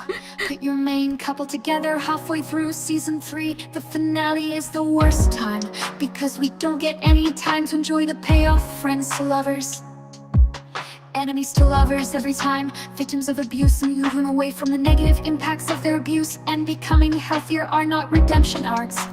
Heroes refusing to kill, villains who've shown to be actively trying to murder people isn't noble, it's enabling. Yeah, we made AI songs though, Lily's writing of the tips. show after 4 or 5 seasons of trying to murder each other isn't revolutionary. It's fetishized abuse and violence. Twitter is not an appropriate place to reveal story details. The appropriate place is in the work itself. When a character's body count is over 10,000 innocent lives, then that character is no longer redeemable. Everything in a story is there because the creator wished it to be there. Trying to explain away bigoted story decisions using world building is a fallacy because you put it there to begin with. Okay, that's enough of that one. Let's get the other one that Eldridge Lily made. Don't worry about spoilers. If your story is good, spoilers aren't good. Put your main couple victims of abuse moving away from the. Nah, it's just here. Okay, here's the one I made. I went for some different text. Low stakes in a person, no conflict will always be more satisfying in the long run than high stakes saving the world. Friends is more popular than your favorite anime for a reason. Choose whether you're a comedy or drama at the start and stick to it. Don't make a comedy and turn it into a drama later on that just annoys people. World building is like salt. A pinch can make it better, 10 cups of it will not. I could have put in more lyrics apparently, but I was like, let me try funk soul because you're gonna be a little more rambly with that. Maybe it'll find a tune, and it did. There was I didn't put it in the thread, but there was another one I made where I told it like lo-fi hip hop, and it came out pretty decent. Hang on, let me find it. Let me find it. Here it is. I called it Tips for Tat. This one's like fire, man. It got cut off though. I put too many lyrics this time. Every time. Will they? Won't they? Isn't a fun story. It's just addiction peddling. The best solution to a love triangle is polyamory. Sexual awakening is not a real character arc. Heroes refusing to kill villains who have shown to be actively trying to murder people isn't noble, it's enabling. When a character's body count is over 10,000 innocent lives, then that character is no longer redeemable. This does not apply to characters for whom making them the villain was a stupid, idiotic idea. Rape victims are not villains and should never be written as villains.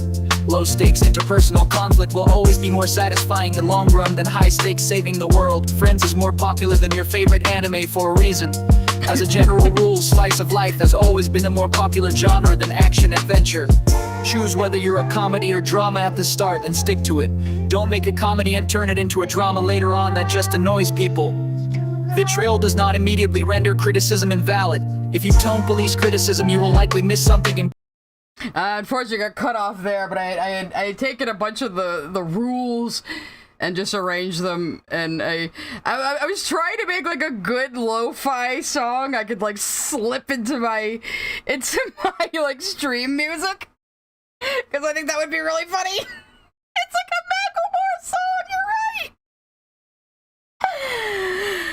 Okay, well, it's like 6 o'clock now. I got a little bit of work on the comic done at least. I let you guys see the whole thing. I'm going to try to like actually work on this so I have something for you guys next time. I'm gonna try to have the color scheme finalized.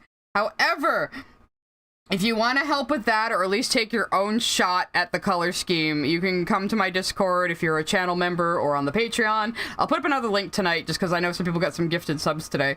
And I did put up the line art, so you can take the line art and just put your own colors on, fuck around with it. I don't care. Treat my like a coloring book, whatever. We're having fun. Yes, they are a bit toxic, Yuri, at least at first. I'm rating them as a bit of a dysfunctional couple as first, because they're both very dysfunctional people in general, you know? So Yeah, so hopefully next time I will have this all inked and we can actually get Wolfenite's actual fucking colors in there as soon as I decide what they are. I mean, I'm pretty happy with the two I did. I just need to refine it a bit. Let me show you guys again. These are the two color schemes I did. So, people are going way fucking crazy with it in the Discord, so they've inspired me to maybe, like, go a little wilder with it. And again, I keep trying to push this character design a lot, so... But maybe one day I'll be able to make a good lo-fi song out of Lily's writing tips, and then we can just play that as Crashing part of Top sent a super chat. Someone make a DK rap parody of Lorch tips. I mean, this is why getting the AI to do it first is a good idea, because the AI could at least try to find a melody and then someone else could, like, replicate it, you know? It's just for fun. It's just for shits and giggles. Anyway, I think we had fun with this one, even though Lily kind of said a whole lot of nothing as usual, but as usual, Lily is a good springboard for these kinds of discussions about media. So, hopefully the VOD won't get copyright struck. Hopefully she's learned her fucking lesson. If she hasn't, well, I'm just gonna blow her up on Twitter again, saying, hey, look who copyright struck me again. Look who's being a big fat dummy. And look who June has a video on. You can go watch. So Lily, if you copyright strike me again, I am just going to get another, like, few hundred reactions to it on Twitter and just tell everybody to go watch the fucking June video, so fucking bite me. Anyway, so I'm gonna go play ball with the dog while it's still light out and make dinner, and I'll be hanging out on my Discord server later, so I hope to see you guys then. And we might be doing another stream on the villains list with Krim and Ant tomorrow. I might get called into work, though, so we're not sure, but as soon as I know, I will definitely let you guys know. But thank you all for coming, and thank you for your super chats, and I will see you again sometime. Goodbye. That is the wrong screen.